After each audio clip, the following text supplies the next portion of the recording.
From the mountains of central British Columbia to you listening around the world, this, my friends, is Spaced Out Radio. I am your host, Dave Scott, sitting in the captain's chair of SOR headquarters. We welcome you to tonight's show, including Kingdom of Nye Radio and Revolution Radio. If you want to take a listen to our archives, they are free at youtube.com/Spaced Out Radio. Do me the favor, hit that subscribe button. Our website is spacedoutradio.com, where we have a plethora of features for you, including rocking out to Bumblefoot. Soon, you can do a little shopping at our Spaced Out Radio store, read up on Captain Shirk's SOR Newswire, and much more. Tonight's show is brought to you by the Mighty Moose Beard Oil Company. It's 100% Canadian, 100% natural, taking care of beards around the world. Visit MightyMooseBeard.com. Use promo code SOR2019 today. When it comes to ufology, there's only a few people at the top of the list that are in the know, if that's even possible. Meaning that, in all due respect to tonight's guest, disclosure has been a hot-button topic for almost 2 years now, and this seems to be a machine that revs up, then sees the brakes slammed on more occasions than we'd like to admit. Following it all has been Grant Cameron. Grant has been at the forefront of some of the biggest UFO stories in the last decade, including this year when he helped break the Wilson documents. Grant is an accomplished author. All of his books can be found on Amazon, as well as a researcher who's been told he's as close to as anyone to finding out the real truth behind what the governments of the world know about the UFO phenomena. Then at the bottom of hour number 3, I will bring you the SOR Newswire, brought to you by Paranoia Magazine. Mr. Grant Cameron, always a pleasure to have you on Spaced Out Radio. It's been a few months, but we're glad to have you back, my friend. Well, I'm glad to be back, Dave. It's always a pleasure to do a big Canadian broadcast show for once. I don't do that many shows anymore, but I'm always happy to do yours because you got we go 2.5 hours. You get to go through a lot of topics. You're on top of everything. You know what's going on. So it's anytime you want, it's an honor to do your show. Grant, I got to owe you a public thank you because last year in San Francisco, you heard me speak about my experiences for the first time, and you were part of the board of the Alien Cosmic Expo, which starts this Friday in Toronto, Ontario. AlienCosmicExpo.com if anybody wants to check out for tickets. We highly suggest you do. And because of that, and because of you, you got me the speaking engagement this year in Toronto. And I just wanted to say publicly a million thank yous to you for having the faith in me and this show and being a part of helping us grow, not only by reputation, but by your words of wisdom as well. And I thank you so much for that. Yeah, well, I when I heard I had done your show a couple of times. I didn't realize until I heard your presentation in San Francisco there what kind of story you have. I mean, I don't know how much you talk about on the show, but you have one of those sort of classic, contact stories where this happens, it all fits together, it all weaves together, and it's just like I was infatuated when you were telling the story. It was like riveting. I mean, so I think you should be on everybody's stage until at least everybody's heard your story, because I don't think most people know what motivates you, and it's this story that is incredibly complex and a lot of evidence, which is what people are looking for. Well, I could tell you this. After my blog a week ago about what happened with Researcher of the Year down at the International UFO Congress, I really don't think I'm going to be getting a call from that one, but that's okay. Well, I think I'm on. I don't think I'm on their. I'm thinking their naughty corner as well. I mean, I won the award, but I don't think I'm really, one of their favorite people now. And that's what comes down to. Ufology is a lot of this, different camps and stuff. And I just sort of stay in my little world, and I do my stuff. And I actually am believing more and more that I have some sort of guiding hand in terms of when I get an impression that I should go down some road, everything just sort of flows, and it comes amazingly fast. And I'll just give you an example, and there's lots of these examples. I had done a book. It was maybe 80% done on Shastas. And 2 years ago, it's 2017. I had this experience. I get this message from this alien that they know I'm coming to Mount Shasta to meditate for world peace and stuff, and go sit on the mountain. And they said there's going to be a program sighting, and I'm sort of hoping for some Zendra to open and this Antarel alien to walk out and stuff. That doesn't happen, but there's this very bizarre experience that happens, and there's these two antenna people that Mission Rama, this is the group, the CE5 group, use these antennas, people who are getting messages through automatic writing. And they sort of follow these people. They wait to see who's getting the messages, and then they follow the messages that these people get. So anyway, there's two people actually predicted it would be 9:33, but there'd be this event, and at 9:33 this thing happens over my head, and it was, it wasn't, an alien ship 50 feet away, but it was this flashing thing that just kept flashing in the same spot. It was just really weird.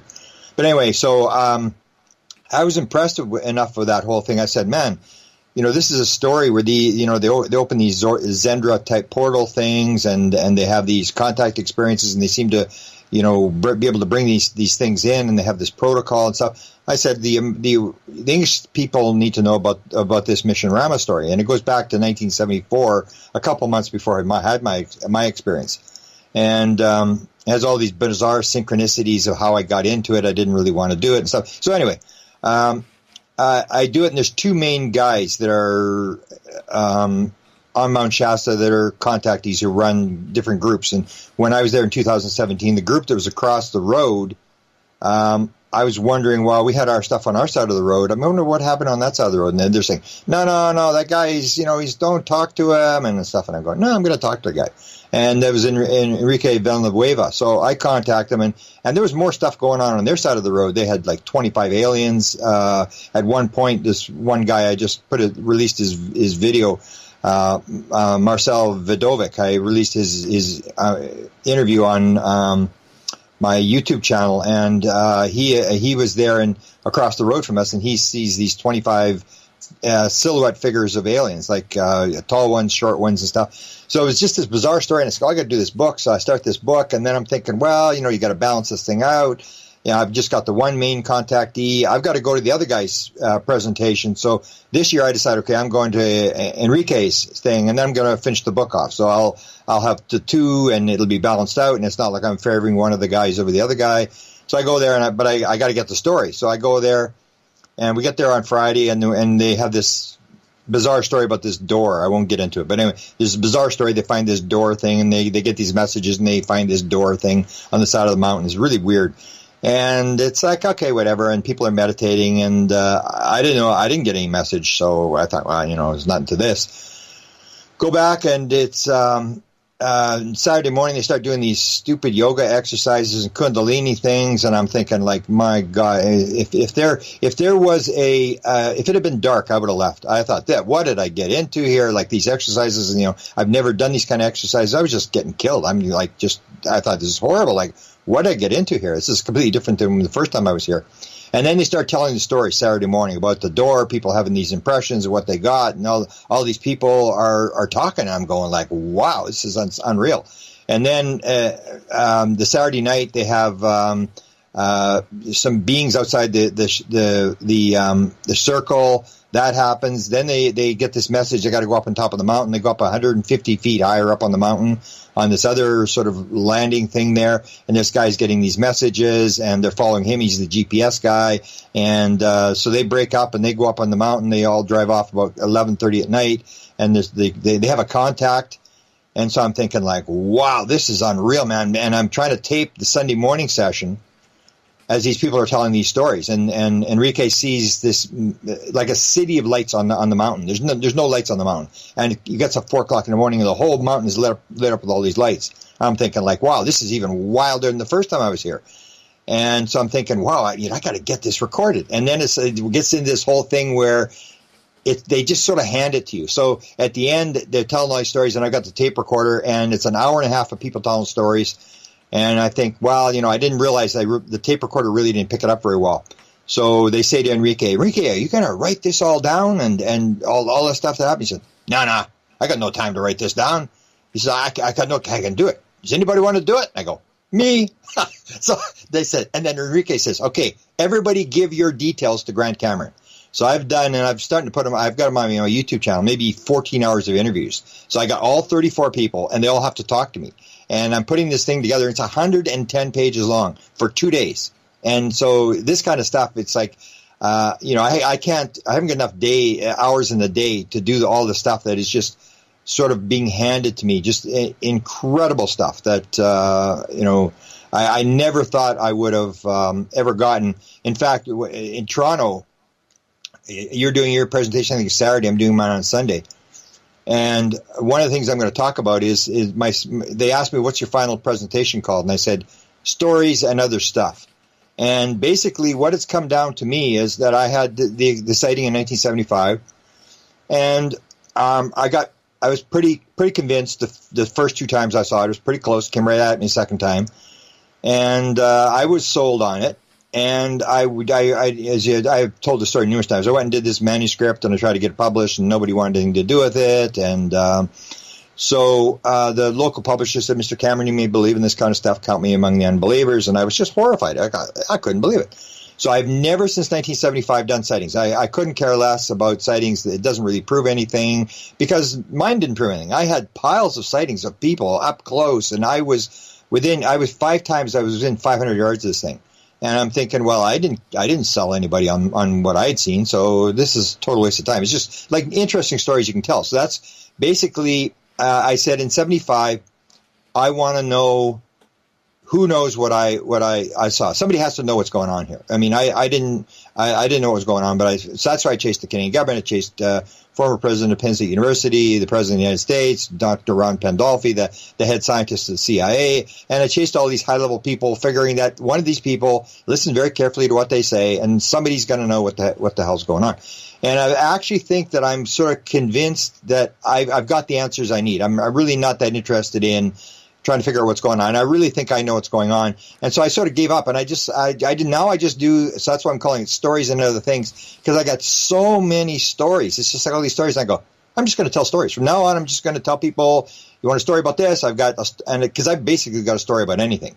And it's just amazing and just to dazzle people with these stories and really not try to convince anybody, because basically people are in their camps. It's almost like religion or like politics in the United States. I mean, each side can hear the same presentation, the same speech, and they got 2 entirely different views based upon what camp they're in. And they're not convincing either of anything. And you have these, minor number of swing voters who sort of move it one way or the other, but the people are in their camps and nobody's moving. So I've sort of been convinced now that I should just tell a bunch of, that's what I'm going to do in Toronto. I'm just going to tell a bunch of really, really weird stories. I mean, the Apport stories and stuff like that, where it's just like, when I saw this stuff, I just did one today with a guy, 2 hours to the guy. And I've talked about Chris Bledsoe. I think this guy that I interviewed today, maybe has a higher level of contact than Chris Bledsoe in terms of videos and stuff that he's getting. It's just like I'm going, wow. I mean, just unbelievable the amount of stuff that's coming, and these people with these stories that I just got to tell these people these stories. You just go, wow, you got to hear this guy's story, and I'm putting them on my YouTube channel, and people they're lining up to. They say, well, you got to talk to me about my story, and I'm going, oh, whatever, So I just listen to these stories, and that's what I'm going to do in Toronto. Just tell a bunch of really weird stories and show a bunch of weird photographs of various things that people have given me photos of different things. And I think that's what people want to hear. I'm not going to try to convince anybody of anything, except I'm basically going to say that I don't think the government really knows as much as people think they know. In fact, I don't think they really know anything. I think they basically know that UFOs exist, and I think that they know they've got crashed material. They can't do anything with it. They've got bodies. They don't know. But other than that, they really don't. And I've got a whole list of things that I've gone through, documents that I've never released. Like I had the Wilson document and the alien autopsy document. I've got a bunch of other documents that some of these I've sat on for years. And I'm going to basically reference these in Toronto. And all these documents show the same thing. The government coming to the conclusion, yes, there are UFOs. Yes, this is very much for real. Photographs, whatever. And then it's like almost like Jim Semivan said, they're running the show. We have no control over what's going on. The phenomena is running the show. Before we get too deep into the politics of ufology and what the government knows, I want to talk about the politics in ufology.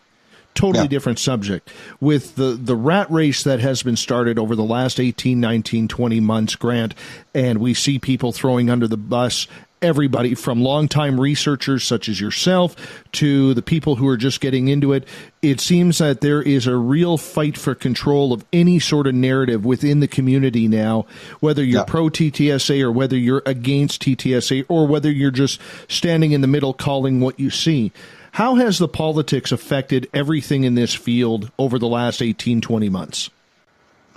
Well, I've always maintained. I wrote my first book in 1990, and I've always made the maintained that there's a gradual disclosure going on, that the government is releasing material, but what they do is they do the plausible deniability. So the prime example of it would be Bob Lazar. So you put Bob Lazar, you put him on the base, you let him see this stuff, and you know he's going to go back and feed this stuff to John Lear, and people are going to find out he doesn't have the 2 degrees that he has. John Lear is going to tell a story. Everybody's going to say, well, John Lear's a nutcase. We're not going to listen to John Lear. The story gets out, and everybody says it's a hoax, and then other people defend him.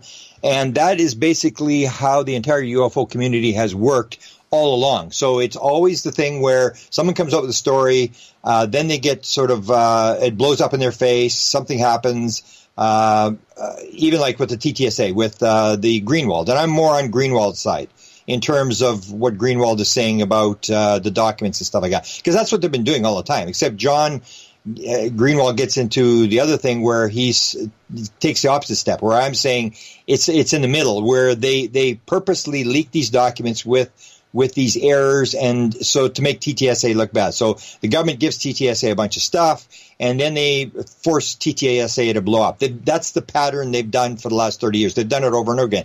And because now it's like, if you remember back 10 years, there was, tell a UFO story and it really wouldn't go anywhere. But now you have a situation where this is like on steroids. Like, it is really, people are really getting into this thing. And with the increased intensity of people's belief systems, the fighting has gotten worse. And it's the same thing that happened 10 years ago. It's just it's like there's more money on the table, and like everybody's gambling. There's more money on the table. The people's energy is up. There's more fighting. There's more people think that, we're going to align ourselves with TTSA because they're going to win the game. So we align ourselves with almost like political stuff, where you say, well, how can people vote party line on something when you know it's wrong? Because that's the way it works. It's like you got to figure out who's going to win the game, and you get on their side, and then you defend them on everything. It doesn't really matter if they make a mistake. You get in, and that's what's happened. So people are in these camps. Whether you're, TTSA or anti-TTSA or, with the Congress or against Congress. And it's just the same game. And I think the government is behind a lot of this stuff, where they create a lot of these situations where they put Elizondo out there and then sort of throw his evidence under the bus. Like, they'll say, oh, Elizondo worked for the government, and then immediately they'll turn around and say, no, he didn't work for the government. And then they say, oh, they released the videos, and then they come out and say, no, he didn't release the videos. And that creates this war that they have people fighting against. That's what they want, because it's the old idea that I always say, if the government wanted to disclose, they'd stand the president up and he would tell the whole story. And you wouldn't have any problems about documents and videos and stuff like that. But that's not what they're doing. But they're not covering up either, because if they wanted to cover up, they do what the Canadian government is doing. And that's just shut up, and nobody would know what the Canadian government is doing. That's when you cover up. So they're doing something in between. They're giving this disclosure, but they're creating it in this absolute firestorm where nobody knows what's going on, because that's the way you do it. If you want to destroy somebody, what you do is you just throw mud in the water. You don't have to kill them. You don't have to do anything like that. You just, if a good story comes out, you go and tell a second story that's exactly the opposite from a secret source. And then you and I and everybody, nobody knows who to believe. Nobody knows what to do. That's what the government wants. It wants the story to come out in this kind of environment where everybody's fighting. Do you believe that certain groups, whether it's TTSA or any government groups, have people probing into the community to start that friction? Are they paying people to do that? Not that I can see. I mean, I know a lot of the TTSA people associated with them. I think everybody, it's like politics. I mean, everybody just gets caught up and they believe that they're saving the world, and there's a lot of money as well. Like, that's what I'm saying with TTSA. All TTSA is interested in, as far as my view of the whole thing is, that they want to get funding. That's why they're going to Congress. That's why they're going to the Senate Appropriations, not the Appropriations. They're going to the Armed Services Committee, and they're going to the Intelligence Committee, because they're presenting this thing as a threat. Back in the Obama days, Leslie Kean was the kingpin before TSA. Leslie Kean and Podesta were running around talking about these things being a threat to airline traffic. And, of course, everybody just laughed in their face, like, you guys are crazy. So they didn't get any money, and that's what it comes down to. There's no money in the UFO field.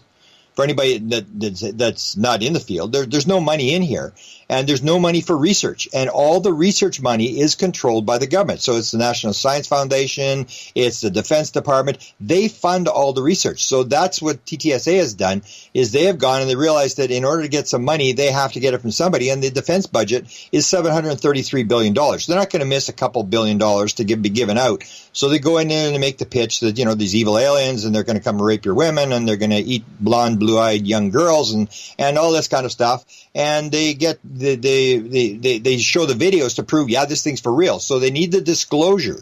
They need to have the Congress believe there's disclosure. So they give disclosure to the public. They put this stuff out to make people believe, there's really something going on. Everybody buys into it, because if Congress doesn't believe there's actual UFOs, then they're not going to buy into it. And then you, as I said, you do the 180-degree spin. You spin it and you say, this is a threat. We can do something, or the Russians or Chinese are going to do it, and they're going to bury us with this, or the aliens are going to come and do whatever they're going to do to us. And you scare the living daylights out of the Congress people, and they say, okay, we'll give you some money. And then they walk away with not, $50,000 or $100,000. They walk away with billions of dollars. Everybody walks away with suitcases. And I've heard that there was 4 times that they said that when the Wilson document leaked and the alien autopsy document leaked, Jim Semivan was questioned about it. And did they have a meeting about this? Did TTSA have a meeting about this? And he said, yeah, they had a meeting. And, well, what did they say? Well, no, we're not too worried about it. No, it didn't really bother us. That, whatever. We don't really care what people say. Just don't mess with the money. And that's the point. They said it 4 times.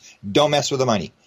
If you come in and you try to stop the money in Congress, then you got a problem. But they don't care what you and I are saying. It's helping them, because it moves the fact that there's disclosure, because they need disclosure to got to buy this. Congress has to buy the fact that this is for real. Then you make the spin and say it's a threat to national security. You got to do something about this. That's how they get the money. And that's what to me, it's all about money. Definitely so. And I do know that there are a number of people wondering whether or not the way people such as yourself, Richard Dolan, whether it's Linda Moulton Howe, Melinda Leslie, and numerous other veteran researchers over time have been kind of attacked lately. They are wondering.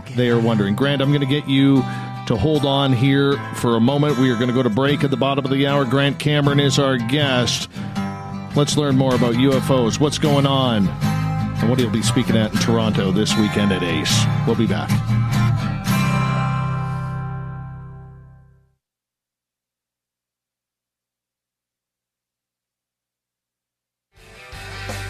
From the heartlands of Canada to beards around the world, we know how to take care of you. Fill your follicles with the Mighty Moose Beard Oil. All our oils and balms are handmade and 100% natural ingredients, because we care about your beard. And hey, use the promo code SOR2019 and get your Mighty Moose Beard Oil today. You can check us out on our website, mightymoosebeard.com.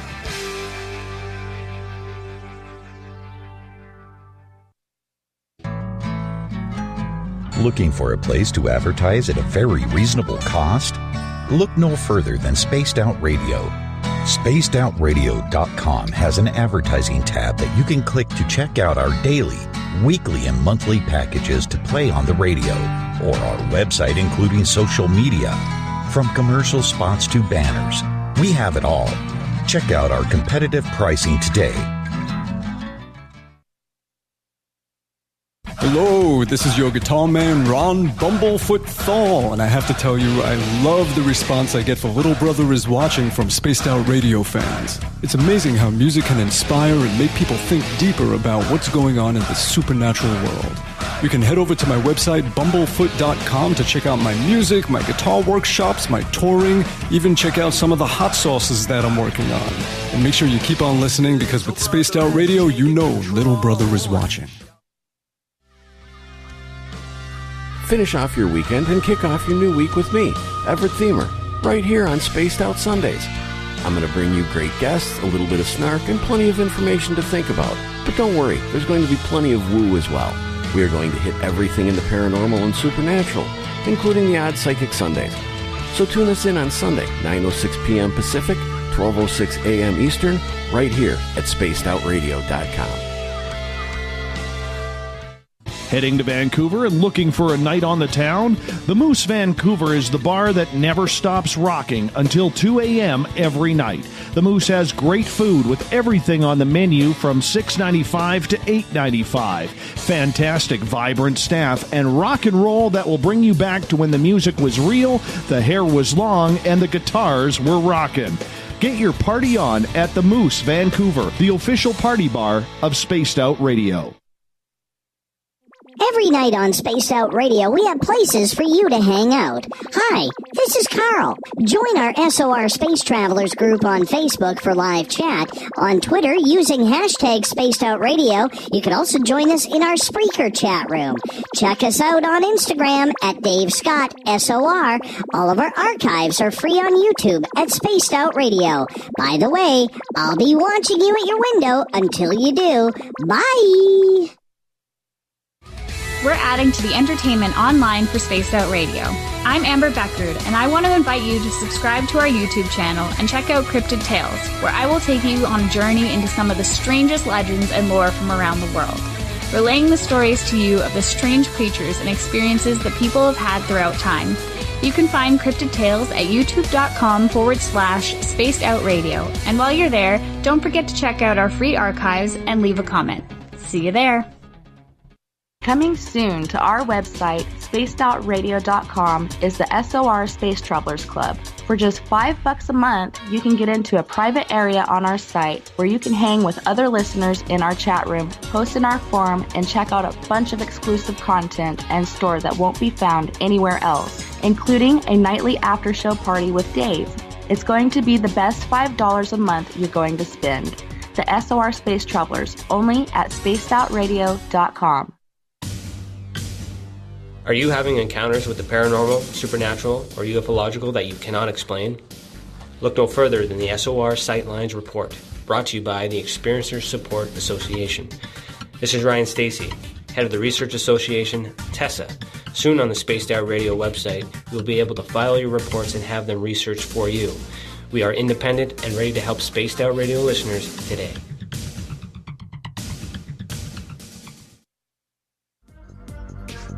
Coming up this September 21st and 22nd, all UFO eyes will be focused on Toronto for the 4th Annual Alien Cosmic Expo. Come listen to some of the biggest names and experiencers in ufology: Travis Walton, Paul Hellyer, Richard Dolan, Paula Harris, Grant Cameron, Randy Kramer, and Spaced Out Radio's own Dave Scott. Tickets are on sale now at aliencosmicexpo.com. Looking for the stories of the strange and weird that you will find hard to find anywhere else? Check out the SOR Newswire on our website. Our writers, led by Captain Shirk, are scouring the world for the oddest and most bizarre stories we can find. Everything from weird crime to suspenseful and paranormal. We're working hard for you to bring you the most intriguing news of your day. Check out the SOR Newswire at spacedoutradio.com today. Come get spooked at the 4th Annual Forest Moon Paracon in Cedar-Woolley, Washington, Saturday, September 28th.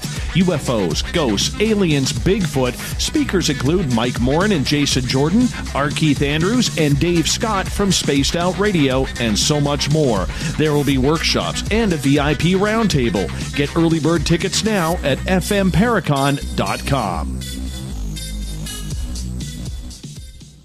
Move over, brother, and let me own Saturday night.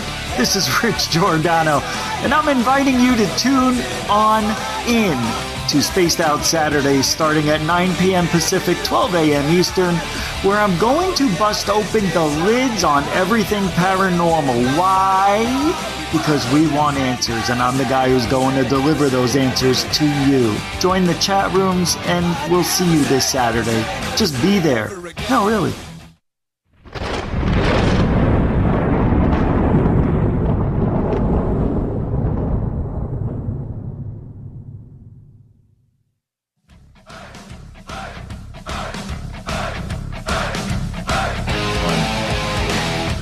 Welcome back to the second half hour of Spaced Out Radio. Tonight, I am your host, Dave Scott, sitting in the captain's chair of SOR headquarters.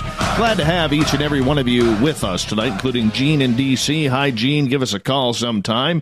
Hey, we want to remind all of you that if you've missed portions of this show or others, go to our Facebook, make that our YouTube channel, youtube.com/Spaced Out Radio. Do me the favor, hit that subscribe button. Our website is spacedoutradio.com, where we got a plethora of features for you. You can rock out to Bumblefoot, fill out a Sightlines report if you've seen something strange, or read up on Captain Shirk's SOR Newswire, which is updated daily. Grant Cameron is our guest tonight on Spaced Out Radio. He will be speaking at this weekend's Alien Cosmic Expo in Toronto, Ontario. I will be speaking as well, but you know what? I'm going to fangirl. Not going to lie. I'm going to fangirl when Grant takes the stage. I'm going to have banners up, posters, screaming. I'm going to be clapping. Grant, I may even throw my boxer shorts at you. I know that's a little too much information, my friend, but you know what? Hockey season's right around the corner, so it doesn't matter anymore. How you doing, bud? Just doing fine, just fine. Especially when you and I with the hockey. I mean, it's like we're in first place now, and at least till we lose our till the first regular season game started. So it's like. I was even bugging the Americans. There's a line there. The CBC did a story. I don't know if you know. I posted it and tried to crank up the Americans, but a lot of them did fall for it. That the Canadians they did first on every major sport: baseball, hockey, basketball, and football. And I put it to them because I always try to bug them about like American football, about how this is like girls football. You got like 5 tries to get 10 yards, and you got the fair catch. I don't want to catch the thing, and like all this kind of stuff. And so it's like I remember I was talking to Dolan. This is a while ago, and I said he's a big baseball guy. I said, no, baseball's Canadian. No, it's big fight breaks out. And I go, no, Richard, I'm telling you, it's Canadian. First game was played in Canada. You can talk about Cooperstown all you want, but you guys, it's like you guys figure you own the world. And no, we got all 4 sports, man. Well, let's not also forget that the first African-American ever to play baseball professionally was in Montreal with Jackie Robinson.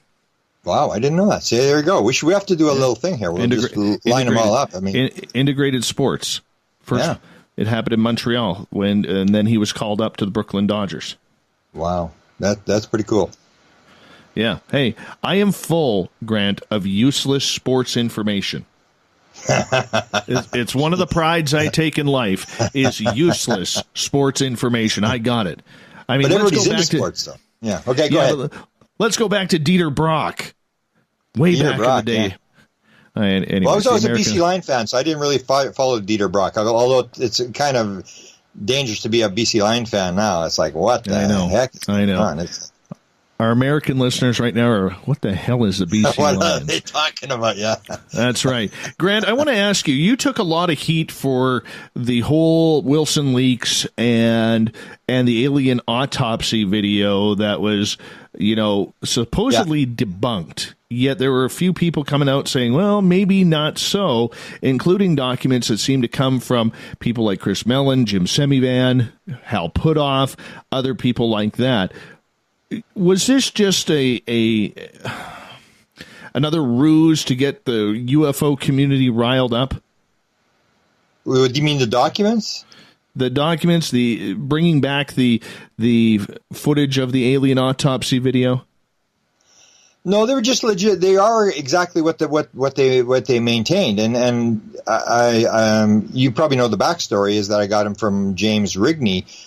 And I was telling James, because I said to James, I mean, these documents are going to run, And then it's like every other thing in the UFO community. It's like everybody's going to go like, oh, it's a hoax. And everybody runs off and starts looking for the next new video or whatever. Or Trump steps across the line in Korea, into North Korea, and they see this UFO and it turns out to be a flock of birds or something. I mean, everybody just runs from one story to another. That's one of the big problems we have in ufology.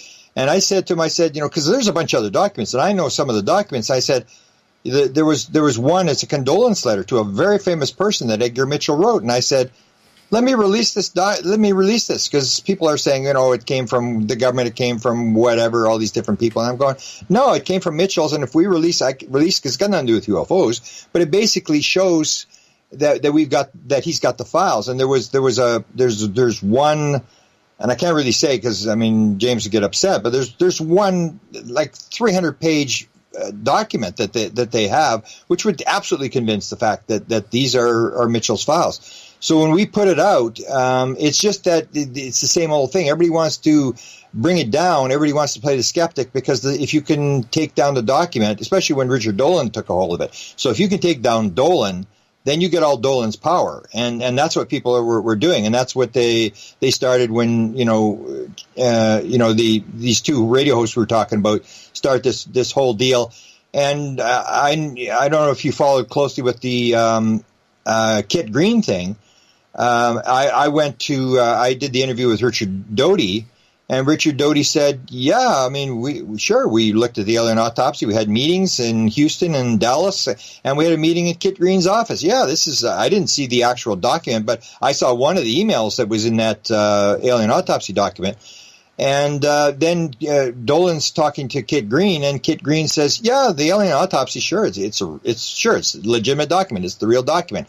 And then he asks him, and I don't know if you heard the conversation that Richard put out, but he said, "I asked him about the other one, about the Wilson document, and let me tell you that my view of the document, it's off the record what he said, but my view of the document has not changed," which basically says that Kit Green confirmed the Wilson document as well. And there are other people I know that confirmed it, but not on the record. And I can't go because this stuff's, it's the old game. Everybody's, swearing people to secrecy because UFO people have got more secrets than the government in terms of, getting compromised and swearing secrets to people and stuff like that.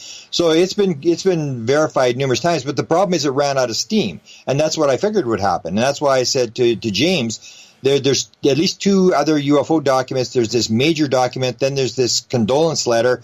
And I said, why don't we just keep this thing going? I wanted to, because it started when TTSA was going, and it was like week one, the first document. And I didn't plan this because I had these other guys that had dropped it for me because I didn't know what the hell to do with the document. And they said, we'll take it from here. And they drop it in week one of TTSA. And so then TTSA is all upset because they figure they're the top show in town, and suddenly everybody's talking about the Wilson document. And then week two, the alien autopsy document was actually out first, but then it got released, and it was like week two. We took week two away from them, and suddenly the conversation was not about TTSA again. And then that's when I said, well, let's do week 3, week 4, week 5, week 6 as they do this thing, and let's drop all, because there's all this stuff.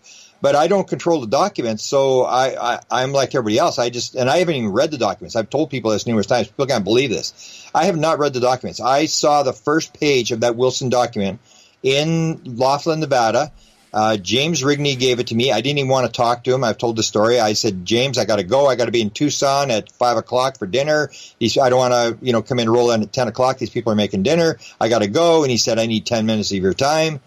And I said, okay, what do you got? And he shows me the first page. And I look at the first page, and that's when I said, where the heck did you get this from? I couldn't believe what I was looking at. I've seen a lot of documents. And so when all this stuff comes out, it basically, again, runs out of steam, and everybody's off on something else now. So everybody's off on a different topic. Everybody's sort of forgotten about the documents, and yet the significance of the documents are really bizarre things, like the fact that it says on the final the document where Wilson says he didn't get briefed, but they're talking about this other high-level guy who did get briefed, and he says there's no technology. They can't back engineer technology, and there's no abductions. And when I heard the no abduction stuff, And I heard that after, because I didn't read the document. I heard this, that's in there.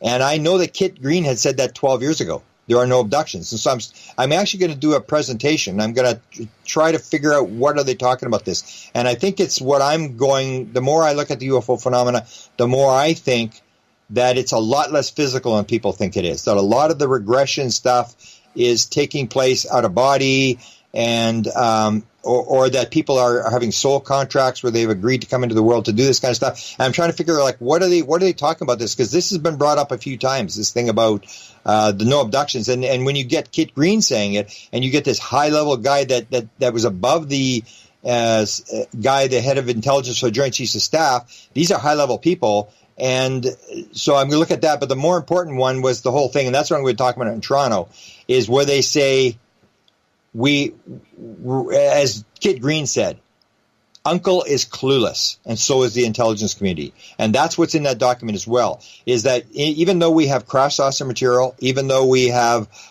photographs, we have videos, we have all this kind of stuff, in terms of understanding what's going on, we have no concept of what this is. And so that's what I'm going to list in Toronto. I'm going to go through a whole list of things. I can sort of give you a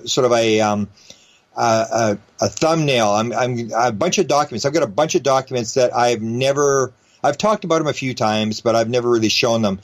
And I'm going to talk about those. And in every one of those documents, and this includes, like, for example, you have different classifications. So you have confidential, secret, top secret code word, and then the classification. The highest classification is presidential eyes only.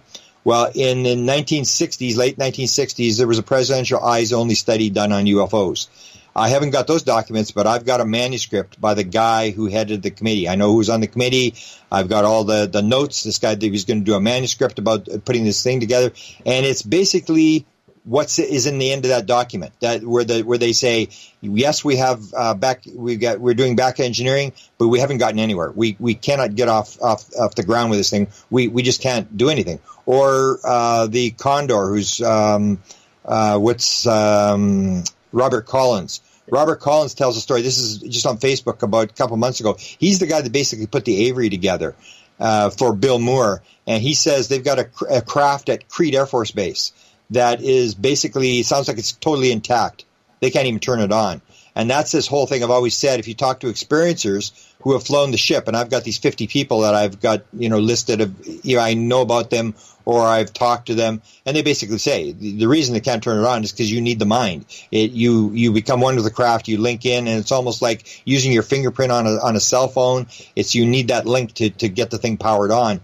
So it's this idea that they really don't have anything. So Kit Green is saying Uncle, which he's referring to Uncle Sam, and intelligence community are clueless. Now, Kit Green was one of the top guys. He ran the weird desk at the CIA. He was the guy that briefed the president on UFOs. So when you get him saying this, then you got to say, well, either he's making this up or maybe we should be listening to this. The Wilson document says they didn't get anywhere.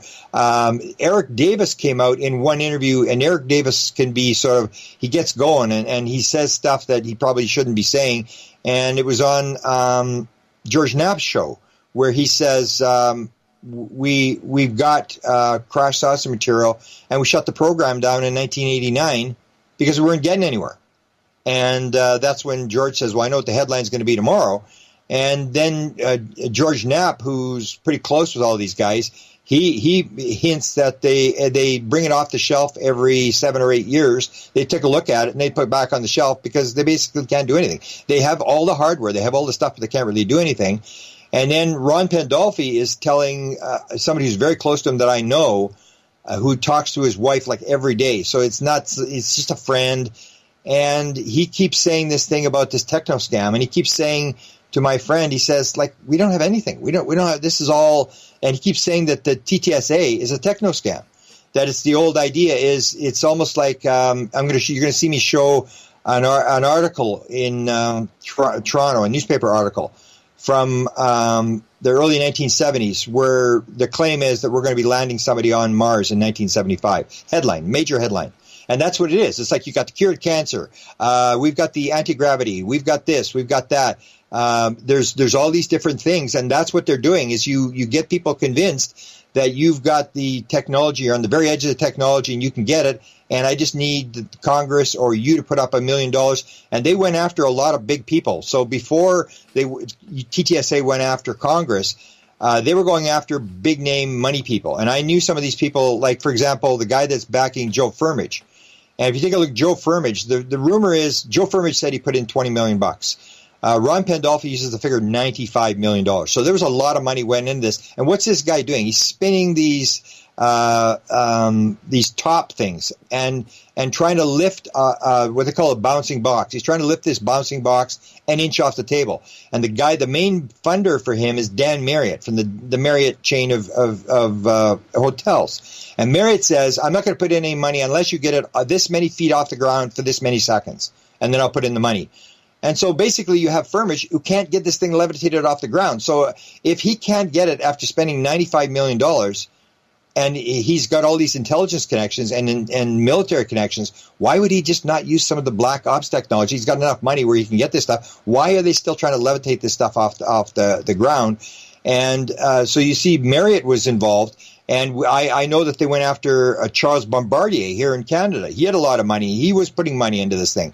So they were hitting up all these major guys. And Ron Pandolfi used the expression. There was a guy that had the church chicken in the States or something. It's a big money guy who they got for a lot of money. And that's what he said, that they will actually spend 10 years setting up a very rich guy to convince him that you're on the very edge of anti-gravity or this sort of stuff, and you need to put your money in here. And then, of course, they lose their money. And Pandolfi had a weird expression for it. He said, these rich guys would rather get involved with these sort of wacky anti-gravity things than pay their damn taxes. And that makes sense, because I know they're going after Bombardier. And so you get all these rich guys, but now they've bypassed the rich guys, trying to hit these guys up for $20 or $50 million to finance these sort of leading edge stuff where you may control anti-gravity or have all these patents and stuff. And now they're going after Congress. So that's where I see the TTSA thing is just a straight out, instead of going after an investor, it's like robbing Fort Knox. That's where the money is. You go in there, you convince them that UFOs are real, and you get them all excited about this, and then you tell them it's a threat, and you get the money. But all the evidence that I've seen, Dr. Eric Walker in the 1990s told us, he said, go study something else. He said, unless you have the mind of Einstein, you're wasting your time. You're up against the windmills. You're not going to get anywhere. What do you know about ESP? Unless you know about ESP, you will not be taken in by the group that controls this thing. This thing is very, very complex, and you're wasting your time trying to back engine this thing. And then I show these studies. So I've got the study, the manuscript that was written for the eyes only study for Johnson. And the way it concludes, and if you take a look at the people, I'm going to show the chart. You take a look at the people that were used in the 1960s and the people that Tom DeLonge uses. It's exactly the same people. For example, Tom DeLonge was using Robert Weiss, the head of Lockheed Skunk Works, before he was outed by WikiLeaks. And in the 1960s, they were using Kelly Johnson, who was the guy who invented the U-2. He was the head of Lockheed Skunk Works. So they had the same guy. They have TTSA has Jim Semivan, this high-level CIA guy, and the Johnson Eyes Only study had Arthur Lundahl. Arthur Lundahl was the guy before Kit Green. So it was Arthur Lundahl ran the Weird Desk. Then it was Kit Green. Now it's Ron Pandolfi. So it was the same position as well. TTSA had Neil McCaslin, who was a 2-star general at Wright-Patterson Air Force Base. The 68 study, Eyes Only study for Johnson, had General James Stewart, was a 4-star general from Wright-Patterson Air Force Base. They have TTSA has Hal Puthoff as their main physicist, and these guys had the name they changed. That's the name they changed. They call him Dr. Lee Brockings. who was a major physicist that they had. And then Tom DeLonge has a general at the National Reconnaissance Organization. And this 1968 study had Dr. Brockwell McMillan, who was the second head of the National Reconnaissance Organization. So you have exactly the same people in each study, almost like if you want to do a UFO study or work for the government or through a contract or whatever, you need the NRO guy, you need a physicist, you need a general from Wright-Patterson Air Force Base that ran the stuff where they had all the crash saucer material, and you see these things. But in the conclusion, I'll show the actual conclusion that they had, and it's basically exactly what they disclosed in the New York Times. UFOs exist. Yes, we've got these videos, we've got all this evidence, and beyond that, the study said that they really didn't know anything. Then that was an eyes-only study for the President of the United States, and only I have seen that study. So I'm thinking, well, it's not like and somebody leaked this thing, and you would think that an eyes-only study would have some sort of indication that they had technology. The other one I had was in the 1960s. There was a study done by Douglas Aircraft. I don't know if you know the story. I recovered all these documents. And what happened was Douglas Aircraft, Robert Wood had gone to the head of Douglas Aircraft before it became McDonnell Douglas, and he said, either we're going to discover UFO technology or Boeing's going to get it. And James Douglas, who owned the company, said, okay, good idea. So they had all these engineers. They were working on UFO technology, and they went through everything. They had all these. They brought in Stanton Friedman to work for them. They were doing all these mathematical papers. They had a guy who was doing regressions, which is what I say you got to do. You got to go to guys like you who have actually encountered the beings. These are who you got to talk to. These are the people who know what's going on, and they're talking to the beings. And if you don't talk to them, you're totally wasting your time. That's where you got to go. So they had a regressionist, and they were regressing these people and trying to find out, did the aliens tell you how it works? Did he tell you how the propulsion system works and stuff like that?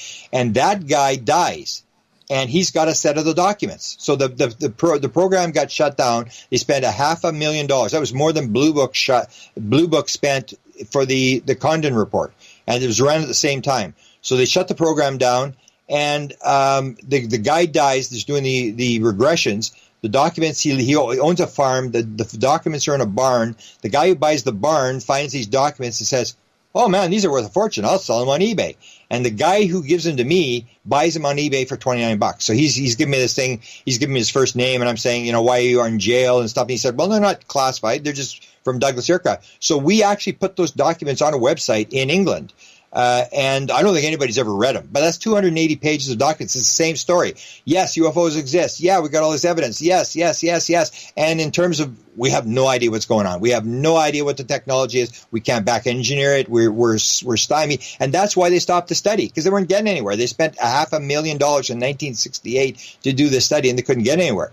And then I do the one that, when I did the Wilson document, the reason I knew the Wilson document was significant was because the name on the first page was this, I'm going to forget his name, Oak Shannon. Now, yes. I knew Oak Shannon because I knew Eric Davis 20 years ago, and I knew that he and Oak Shannon were close. I got Oak Shannon's notes from John Alexander's group. I was the first person to say it was called the Advanced Physics Theoretical Working Group. That's when John said, it was called that, and nobody had any notes. And then I released some of the notes, and then he said nobody was supposed to have notes. I'm going to release those notes in a book called The Alien Documents. And in those notes, you have 20 people with top secret SCI clearances. And right. Okay, so you're going to break. About 10 seconds. Yeah. We're going to go. Okay, let's do it after. I'll go through John's evidence. And that's pretty dramatic evidence that you have 20 top secret people talking about the UFO subject. Yeah, that's what I want to get into, because I know there's a question on Twitter from Mike who wants to ask about John Alexander as well, so this will tie in very nicely. Grant Cameron is our guest tonight on Spaced Out Radio as we wrap up hour number 1. Hour 2, with one of the greatest UFO researchers of our time, comes up on Spaced Out Radio right after this.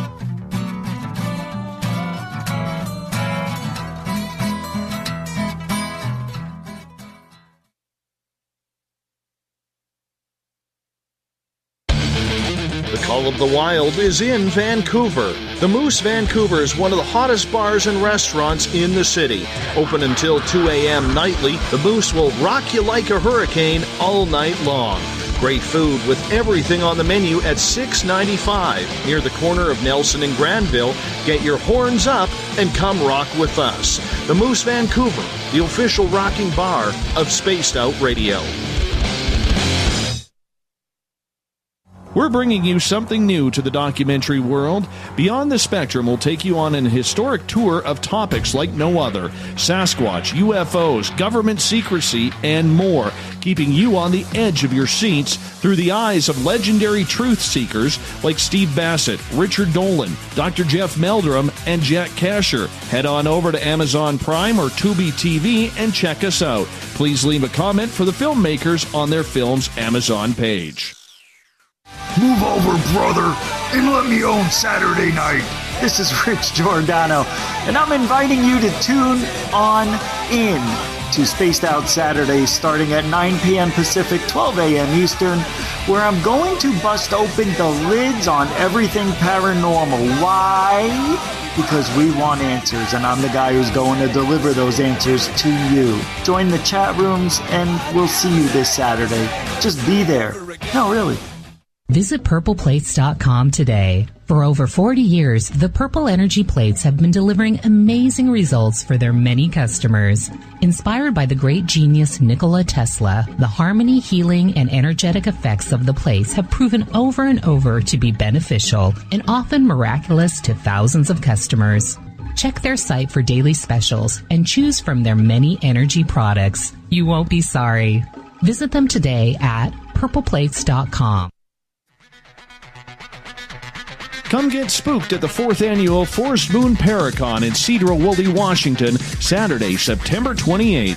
UFOs, ghosts, aliens, Bigfoot. Speakers include Mike Morin and Jason Jordan, R. Keith Andrews, and Dave Scott from Spaced Out Radio, and so much more. There will be workshops and a VIP roundtable. Get early bird tickets now at fmparacon.com. Hi, this is Amber Beckrud, and I want to invite you to subscribe to our YouTube channel where we store all of the SOR show archives for free. And as an added bonus, every 2 weeks I'm posting brand new content on Cryptid Tales, where I will get into some of the spookier legends and folklore from around the world and tell the stories that go with them. Find us at youtube.com/Spaced Out Radio and check out Cryptid Tales today. Drop a comment and let me know what you want to hear. See you there. Get your horns up with me on Spaced Out Radio. This is Ron Bumblefoot Thal. Come tune in to SOR where you can hear me rock out with Little Brother Is Watching, the official theme song of Spaced Out Radio. And then come on over to bumblefoot.com where you can find out about my tour schedule, my music, and everything else. Bumblefoot.com keeps you up to date on what I'm doing and the best way to stay in touch with my music and music camps. Sign up for my newsletter at bumblefoot.com and remember, Little Brother Is Watching. We are getting ready to relaunch the SOR Space Travelers Club at spacedoutradio.com. For $5 a month, you can join us for a plethora of features found nowhere else. Hang out in a private chat room during the show and after party. You can check out some exclusive content and a store specifically for you, as well as a private listener forum where you can post your thoughts, stories, and pictures. The SOR Space Travelers Club, coming soon to spacedoutradio.com. We all know on Spaced Out Radio we love a good beard and mustache, so why not take care of your facial hair with Mighty Moose Beard Oil? Made in Canada, we're taking care of beards and stashes around the world. We use 100% natural ingredients with our oils and balms to make your whiskers feel silky smooth. Use promo code SOR2019 at MightyMooseBeard.com today.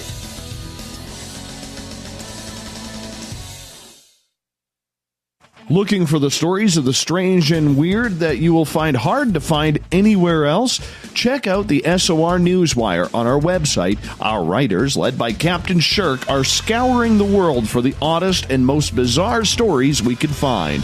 Everything from weird crime to suspenseful and paranormal. We're working hard for you to bring you the most intriguing news of your day. Check out the SOR Newswire at spacedoutradio.com today. A little bit of science, a little bit of skepticism. Add a dash of snark and you have the makings of Spaced Out Sundays with me, Everett Thiemer. Together we will look into the reality of the paranormal with an open eye and rational thought. Oh, did I mention there'll be plenty of woo as well? Your time spent with Spaced Out Sundays will make the night even better. The chat rooms are open, 9:06 p.m. Pacific, 12:06 a.m. Eastern, right here at spacedoutradio.com. Are you having encounters with the paranormal, supernatural, or ufological that you cannot explain? Look no further than the SOR Sightlines Report, brought to you by the Experiencers Support Association. This is Ryan Stacy, head of the Research Association, TESA. Soon on the Spaced Out Radio website, you'll be able to file your reports and have them researched for you. We are independent and ready to help Spaced Out Radio listeners today.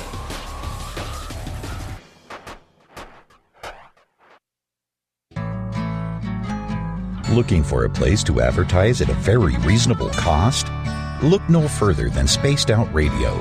SpacedOutRadio.com has an advertising tab that you can click to check out our daily, weekly, and monthly packages to play on the radio, or our website including social media. From commercial spots to banners, we have it all. Check out our competitive pricing today.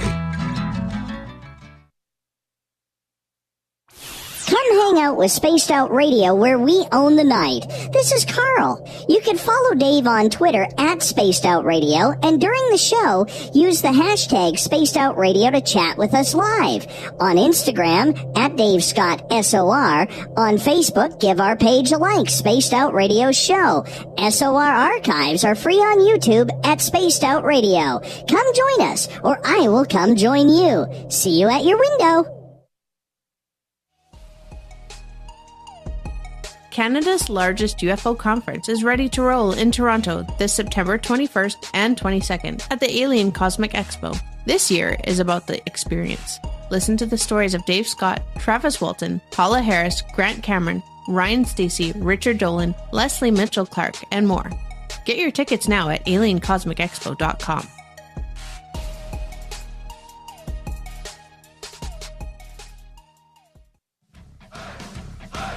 You're listening to Spaced Out Radio with Dave Scott. Follow Dave on Twitter at Spaced Out Radio and on Facebook, Spaced Out Radio Show. Second hour of Spaced Out Radio is underway tonight. I am your host, Dave Scott. Thank you so much for being with us. We welcome back everyone listening in on our terrestrial affiliates, WQEE 99.1 FM in Noonan, Georgia, KDNF AM 1560 in Dangerfield, Texas, KDUN AM 1030 in Reedsport, Oregon. We're on in Ridgecrest, California, KZFX 93.7 FM, and on UPRN 107.7 FM in New Orleans. On the digital side, hi to everyone listening in on Revolution Radio and Kingdom of Nye Radio. Thank you for tuning us in. Don't forget, you can check out our free archives at youtube.com/Spaced Out Radio. Just do me the favor, hit that subscribe button. The Desert Clam has set the password for tonight in the SOR Space Travelers Club. Abulomania. Abulomania is your password. Use it wisely, space travelers, as the Clam sets a password each and every night right here on Spaced Out Radio. Our website, spacedoutradio.com, where we have a plethora of features for you. You can rock out to Bumblefoot. You can also soon do a little shopping at our Spaced Out Radio store. We're just planning the swag now. And, of course, read up on Captain Shirk's SOR Newswire as it's updated daily. One of the best researchers in the world when it comes to the topic of UFOs and government conspiracy is Grant Cameron. You can find all of his books on Amazon.com. They are fantastic reads. He's a better guy than he is an author or researcher, and I mean that with all due respect because I hold his talents as a researcher and author very high. Grant, thank you so much for coming on the show. Well, thank you again. You mentioned right before the break about John Alexander. Now, this is a gentleman who has been involved in the military since the 1950s and 60s, and he was a Vietnam veteran who was part of Special Ops back then, and he's always been on the edges, if we can say that, whether it's Skinwalker Ranch, UFOs. He's a very tied-in guy. And this question that I'm going to lead off with comes from Mike on Twitter, who says, you know, in regards to the Wilson leak docs, Oak Shannon supposedly inferred that Colonel John Alexander wasn't very trustworthy, yet Jack Sarfati has echoed similar. Why would John Alexander not be trustworthy, in your opinion? I don't know. I heard that the criticism. I didn't read the document, so I really don't know about the what Oak said about him. I think the reason I was given the documents was to embarrass John Alexander. But the key was I wasn't to release him until Oak Shannon died. Oak Shannon's still alive. So that's why I've held the documents. I made this agreement, and I've always warned researchers, not to make these stupid agreements where you agree to people, that you will keep secrets, because that's basically how the game can be played. You can, if you tell people keep this secret and they agree, well, you can tell that person anything you want because they're going to feed it, and nobody's going to know where it's coming from. So John, the way I read John is a guy who, you got to remember, he's got a degree in thanatology. He's in near-death studies, and the same as me. Like, that's what I studied at university, was near-death studies. So we have the same sort of impression where he says that if you look at death, what happens after death, that's what you need to study, because everybody's going to go through it, and it all links back. And that's where I'm sort of coming to the conclusion. So the more I go along, the more I sort of agree with what John Alexander is saying. For example, he has said for many years, he's saying, I've talked to the top, either the deputy or the top of all the three-letter agencies, and they all say we're not doing anything. And I always had the sort of the statement was, well, John's just a colonel. I mean, we don't need a colonel. I mean, if you're running a UFO program, who needs a colonel? We don't need a colonel. We're not going to war in the Vietnamese jungle. We're trying to build a UFO, or we're trying to back engine this thing. We need a physicist. We need chemists. We need all this kind of stuff. We don't need a colonel. So that he doesn't have a need to know. So you can ask whoever you want, and nobody's going to tell you. But I'm sort of coming to the same conclusion now, is that John used to make the example, or he used to make the statement that if you are, say, transportation department, you come to them and they say, we don't care about UFOs, it's got nothing to do with us. Or you go to even the Air Force. The Air Force is there to deliver bombs to a certain target. They fly planes. They're like bus drivers. That's not their problem either. And every time you get it, you have a situation where nobody really, it's not their job to do this kind of stuff, and so it sort of falls through the cracks. And that seems to agree with what Kit Green says, is that basically there's nothing going on here. There's nobody's working on this problem. That you may have Lockheed Skunk Works have a division, but they're not getting anywhere. But John had said that for many years. So as it goes along, and then John made the statement of Skinwalker Ranch. So you have all these people, the whistleblowers who are saying, we've got this technology, we're on the moon, we're on Mars, we're, going to star systems, we got all this stuff, we've had it since the 1950s or whatever.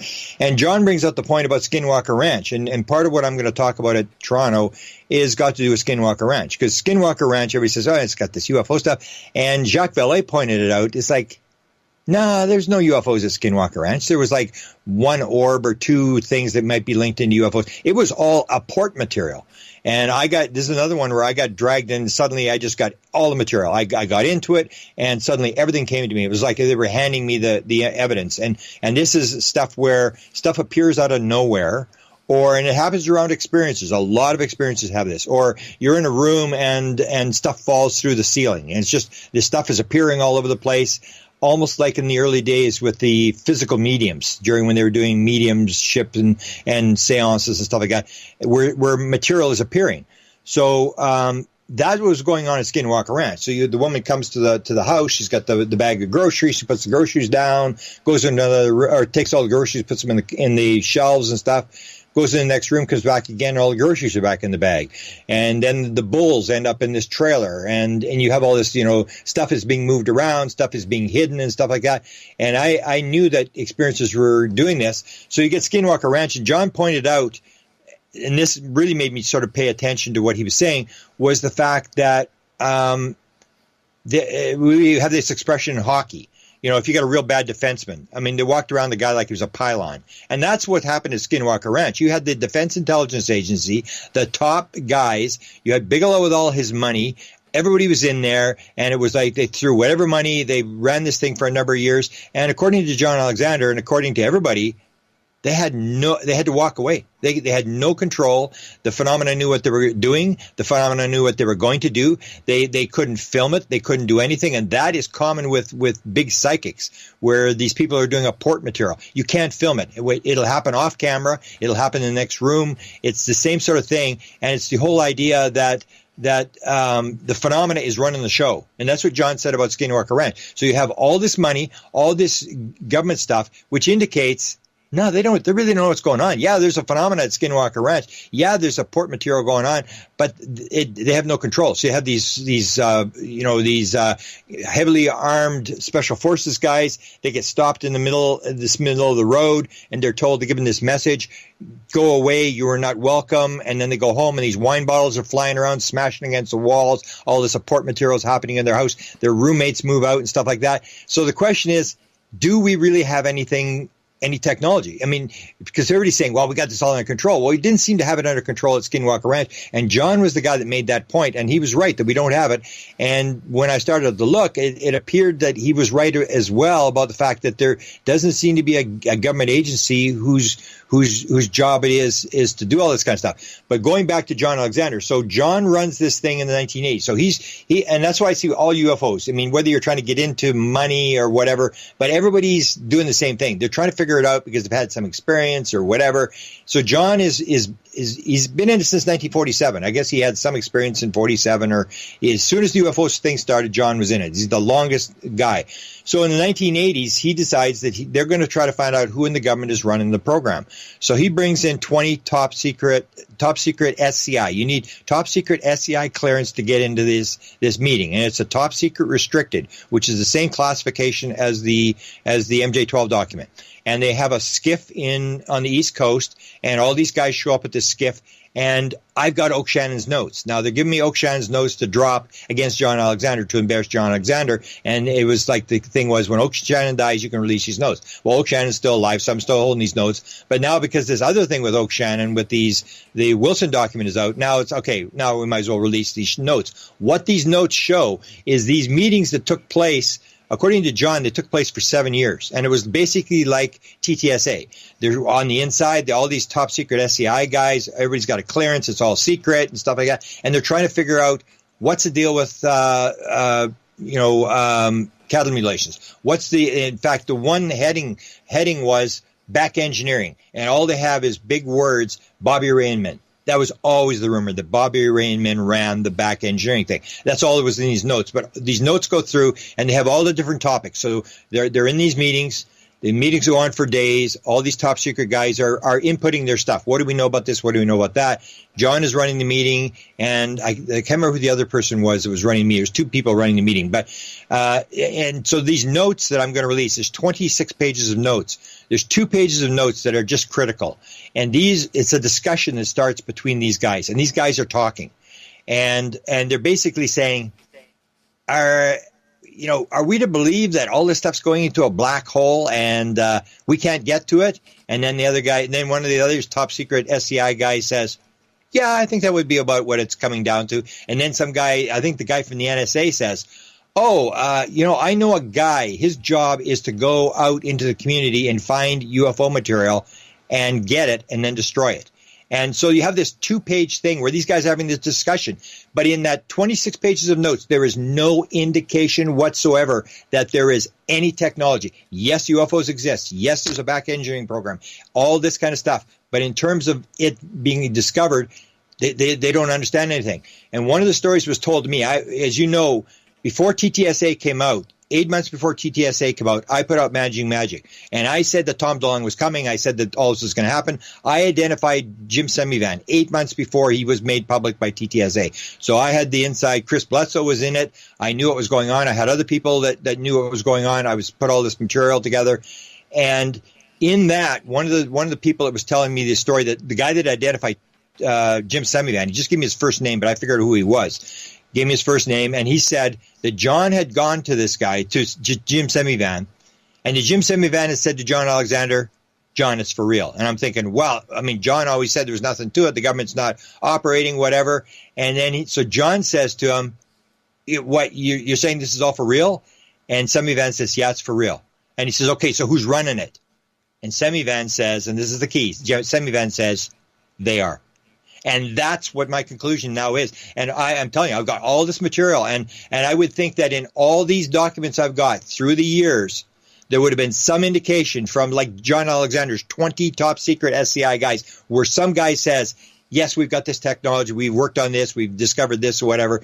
And so to me, it all comes down to the military bravado. So if you want to get the money, you can't go into the Congress and say, yeah, UFOs are real. Yes, we got these videos, and we have no idea what's going on, because you aren't going to get any money. You got to go in there and you got to say, we're on the verge. We can go to Mars. We've got this rocket that can go to Mars or whatever, almost like Bigelow.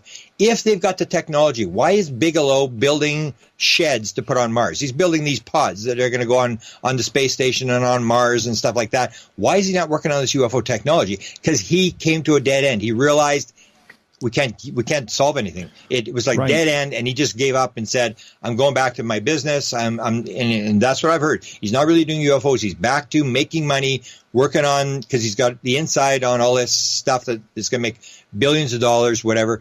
And I see these guys, Bigelow, big money, Joe Firmage, big money, all these contacts, Ron Pandolfi, everybody's saying, no, we haven't got anything. And it's the whole idea is, why is Firmage trying to levitate something off the table? And the last one, and this your listeners probably don't know, I got involved in a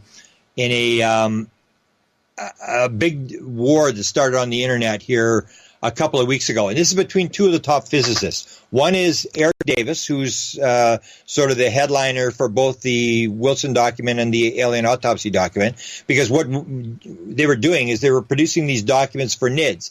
And Edgar Mitchell sat on the NIDS board. Kit Green was the chairman of the NIDS board.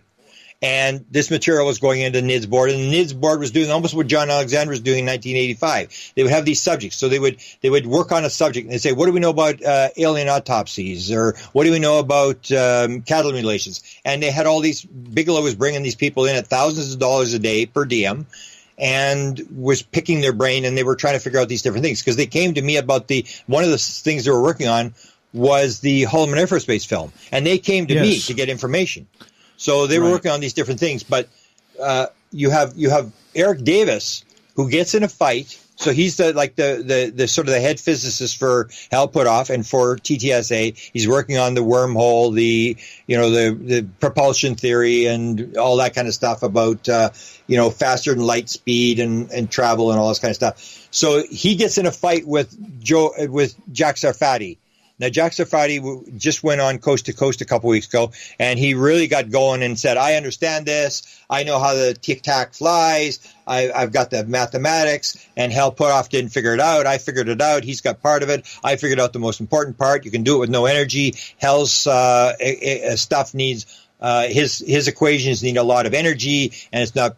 And I figured this thing out, and I got this phone call. If you know his story, he got a phone call when he was 12 years old from what he claimed was a computer, a metallic voice, a computer on a UFO craft that was going to pick 400 of the top people to give their information to. So he believes he's sort of chosen. He's got this mathematics, everything to him is mathematics and stuff like that. So they get into this war, and finally Eric Davis puts him down. And Eric Davis writes, you have spent all this time since the end of 2017 connecting dots that don't even exist in order to create a massive edifice of wrong UFO propulsion physics. And then he just absolutely hammers him and says, you're just destroying physics. You have no idea what you're talking about and all this sort of stuff. And so this is the point. You have these two top guys, and Sarfati is in contact with two Nobel Prize winner guys. And he says, and I believe it's true, that the physics community at that level is a very small community. It's pretty hard to hide stuff. And he says, no, we don't have this technology. He does an interview and he says, no, I can guarantee you we do not have this technology. I would know I'm at this high level. And Eric Davis says we don't have the technology. So you have these two guys fighting. And what they're fighting about is, you remember this piece, the Arts Perth piece? This is this layered piece of bismuth and magnesium. And Linda Howe had given it to the stars, and they do this analysis. And Tom DeLonge was actually touting this as well, that you hit this thing with terahertz energy and it'll float. So they're both arguing about how you're going to make this do it, how to do it, and they don't know how to do it yet. And so that's the whole thing. This is a piece of metal that might weigh 2 ounces, 3 ounces, or whatever. And here are these two top guys, one of the top guy in TTSA and this top physicist who's been around the Avery guy since 1972, and they're arguing about floating this piece of metal 2 inches off the table. If they can't float that piece of metal, they don't have anything. There's nobody's going to tell me that we're flying ships to Mars and all this kind of stuff. And these guys are arguing about this floating of the 2 ounce piece of metal. That it just shows that we just don't have it. Grant, we got about 3.5 minutes before we need to go to break, and a couple things you said really tie into our next question from Joey in the chat room, who is asking, do you think we will ever get to see more than the 8 seconds of Holloman film, that is the actual landing and spaceship occupants disembarking? Well, one of the I did a presentation, which I guess when it comes out, I really can't answer that question because it's you got to find the film, and that comes to this thing about how did the film get out, the Tic Tac film, this big debate about how did they get out. I firmly believe, and I think I was told that by somebody at NIDS, that the Holloman Air Force Base film was not classified. I don't think any UFO film is classified, and that's the key. Is you move it out of the FOIA stuff. And none of it is classified. So it's controlled by, I guess, industry, this sort of stuff. And I really doubt it. I'm even starting to doubt the fact that there was an alien that got out of it, because the 8 seconds that was released is the same thing. It shows, yes, there are UFOs. Yes, this thing was coming in. Yes, they knew it was coming. They filmed it. But when it comes in to get in close. So I've always told the story that the alien got out. And once I saw this other stuff, I'm starting to think, is that a fake too? Because that's what Kid Green is maintaining now. He's maintaining that he was lied to by the government, that the government is setting him up, that the government actually has a program, the CIA has a program to mislead everybody. So they're there to mislead intelligence people as well, and that he received almost a dozen alien autopsy videos, and it was to mess him up. That this is part of the program. And he said they've spent $1 trillion in intelligence to do this sort of where nobody really knows what's true and what's not true, and that they do it not only to the public, but to intelligence people. So I don't think you'll ever see it in the next little while, because I think the big cover-up now, as I see it, is that the government really is not going to release the fact that they really don't know anything. They know this stuff is released. So the December 16th New York Times, that's disclosure. That's what they know. They know there are videos. They know this stuff is for real. Beyond that, and I may be wrong, but I just don't. The more I see, the more I think they don't really have anything beyond real strong evidence that we are being visited by some sort of intelligence. I want to ask you, and this will probably take us into the next half hour as well, Grant. John Greenwald tweeted out from the Black Vault today at blackvault.com, if you want to follow him on Twitter, basically asking the question about the money that was involved. Okay, and basically he's saying Chris Mellon's family is worth about $12 billion. Yeah. DeLong is worth about $80 million. Why have these guys not tested anything out on their own with their own funding in order to try and go for funding from the public rather than begging the public for money right off the bat? Well, that's right. I don't think they're begging the government. I think they're going after Congress for billions of dollars, because it'll take a lot of money. They in the lot. Remember that budget you showed where they talked about they were $38 million in the hole. Remember that big controversy? Yes. In there, it talks about $25,000 or $35,000 for testing. They have tested that piece of metal. The key question with Mellon is Mellon didn't have he's quit the Defense Department in 2004, and he's in the unidentified. He's identified with a security clearance. So if he hasn't worked for the government since 2004, how has he got a security clearance? Exactly, and lots more questions from there. Grant Cameron is our guest tonight on Spaced Out Radio. When we come back, we'll stay more into the idea of what's happening behind the scenes with UFOs and disclosure on Spaced Out Radio.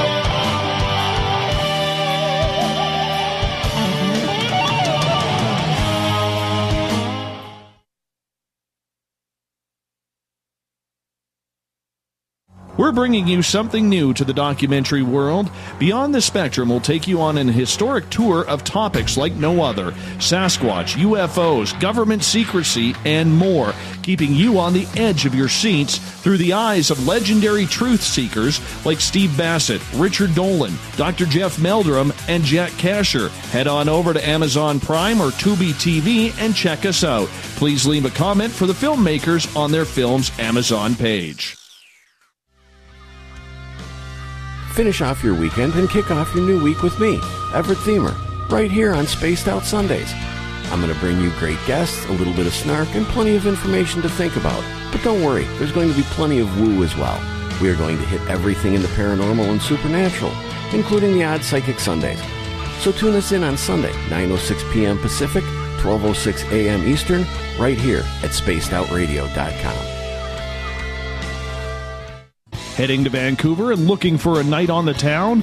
The Moose Vancouver is the bar that never stops rocking until 2 a.m. every night. The Moose has great food with everything on the menu from $6.95 to $8.95. Fantastic, vibrant staff and rock and roll that will bring you back to when the music was real, the hair was long, and the guitars were rocking. Get your party on at the Moose Vancouver, the official party bar of Spaced Out Radio. Coming up this September 21st and 22nd, all UFO eyes will be focused on Toronto for the 4th Annual Alien Cosmic Expo. Come listen to some of the biggest names and experiencers in ufology: Travis Walton, Paul Hellyer, Richard Dolan, Paula Harris, Grant Cameron, Randy Kramer, and Spaced Out Radio's own Dave Scott. Tickets are on sale now at aliencosmicexpo.com.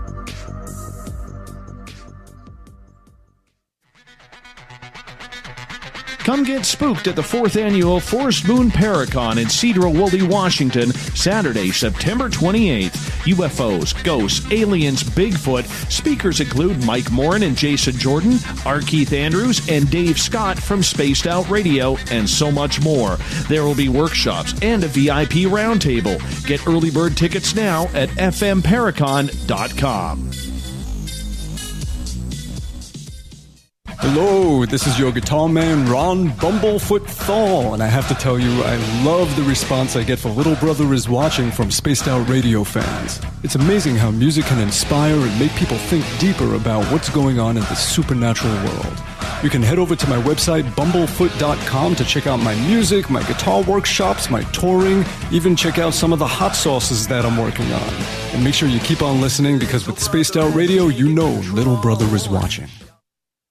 Looking for the stories of the strange and weird that you will find hard to find anywhere else? Check out the SOR Newswire on our website. Our writers, led by Captain Shirk, are scouring the world for the oddest and most bizarre stories we can find. Everything from weird crime to suspenseful and paranormal. We're working hard for you to bring you the most intriguing news of your day. Check out the SOR Newswire at spacedoutradio.com today. Every night on Spaced Out Radio, we have places for you to hang out. Hi, this is Carl. Join our SOR Space Travelers group on Facebook for live chat. On Twitter, using hashtag Spaced Out Radio. You can also join us in our Spreaker chat room. Check us out on Instagram at Dave Scott SOR. All of our archives are free on YouTube at Spaced Out Radio. By the way, I'll be watching you at your window until you do. Bye! We're adding to the entertainment online for Spaced Out Radio.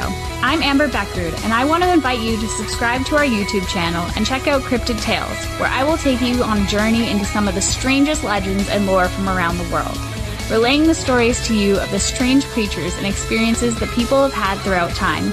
You can find Cryptid Tales at youtube.com/Spaced Out Radio. And while you're there, don't forget to check out our free archives and leave a comment. See you there. Move over, brother, and let me own Saturday night. This is Rich Giordano, and I'm inviting you to tune on in to Spaced Out Saturdays starting at 9 p.m. Pacific, 12 a.m. Eastern, where I'm going to bust open the lids on everything paranormal. Why? Because we want answers, and I'm the guy who's going to deliver those answers to you. Join the chat rooms, and we'll see you this Saturday. Just be there. No, really. Looking for a place to advertise at a very reasonable cost? Look no further than Spaced Out Radio. SpacedOutRadio.com has an advertising tab that you can click to check out our daily, weekly, and monthly packages to play on the radio, or our website including social media. From commercial spots to banners, we have it all. Check out our competitive pricing today. Coming soon to our website, spacedoutradio.com, is the SOR Space Travelers Club. For just $5 a month, you can get into a private area on our site where you can hang with other listeners in our chat room, post in our forum, and check out a bunch of exclusive content and store that won't be found anywhere else, including a nightly after-show party with Dave. It's going to be the best $5 a month you're going to spend. The SOR Space Travelers, only at spacedoutradio.com. From the heartlands of Canada to beards around the world, we know how to take care of you. Fill your follicles with the Mighty Moose Beard Oil. All our oils and balms are handmade and 100% natural ingredients because we care about your beard. And hey, use the promo code SOR2019 and get your Mighty Moose Beard Oil today. You can check us out on our website, mightymoosebeard.com.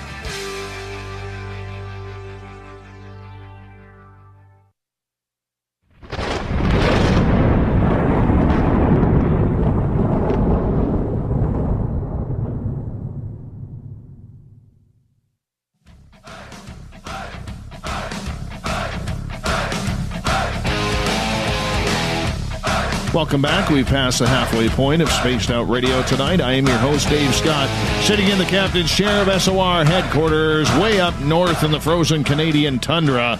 Glad to have each and every one of you with us. I want to remind all of you that if you've missed portions of this show, all you got to do is go to our YouTube channel, youtube.com/Spaced Out Radio. Just do me the favor, hit that subscribe button. Our website, spacedoutradio.com, where we have a plethora of features for you. Read up on Captain Shirk's SOR Newswire. It's updated daily. You can also check out our cartoons by Fylth. Yeah, they're funny. Very funny. And Amber Beckeroon and the Cryptid Tales. Also, our store is going to be up and running very, very soon, so stay tuned for that. Grant Cameron is our guest tonight on Spaced Out Radio. And Grant, right before the break, I was asking you about John Greenwald and the money. And you said that they are going to Congress for billions, and the fact that they haven't really invested in themselves, but they're doing now a second drive for public funding in regards to the TTSA. Do you think this is a good move by them? I think it will probably work. It's the old business thing, other people's money. You don't really stick your money in it, because Mellon, I guess, could do it. It's a hard thing. I think it's mostly run by Jim Semivan, that they always have known that ufology has always had this problem that it's the old idea. Remember when they put the 50 million thing, the stock thing, and everybody sort of laughed. It's like, come on, $50 million. You're not building anything with $50 million. If you want to build a starship or whatever, you're talking huge money. And I think that's where I think Semivan may have talked to them into the fact that we got to get Congress, and you got to get some major funding, because I always mentioned that thing about the Eisenhower final speech, and that's where that comes in. Is the final speech. When I went to the Eisenhower Library, there was really no documents there, so I ended up reading all these what they call oral histories. So if you're the radio guy at the White House, whatever, they ask, what was it like to be the radio guy at the White House, or the chef, or the Secretary of Defense, or whatever. What was it like to work with the president? Did he steal food at night? And just these weird sort of stories, exit interviews as you're leaving the White House. What was it like to be in the White House? So I would read these exit interviews, and at the libraries, it's very orderly. So they list everything by how many times everybody saw the president, talked to the president on the phone. Everything is listed. Every name is listed. Everything is cross-indexed, and they have subjects. So I looked up the subject of the final speech, the Beware of the Military-Industrial Complex. And there was, at that point, and that was like 10 years ago, there was 6 people who had talked about it. So I looked at him, and one was the president's brother, Milton Eisenhower, who was actually the smart guy. And everybody said the same thing. They said it wasn't the military-industrial complex. They had actually changed the speech just before he gave the speech, and it was actually going to be called the military-industrial congressional complex. And they took congressional out as to not offend Congress as he was leaving the White House. So they took that out, and what it meant was exactly what's happening now. So you have a situation where you can't get any funding, you can't move, but what you do is you drag Congress into it. So you have everybody making money. And the prime example, as I always point out, is the Abrams tank. During the first Iraq War, when the A-10s were going out with the guided missiles, they could shoot a missile from like 5 miles away. The tank wouldn't even know there was a missile coming, and the last thing you remember is like, what the heck, and you're gone.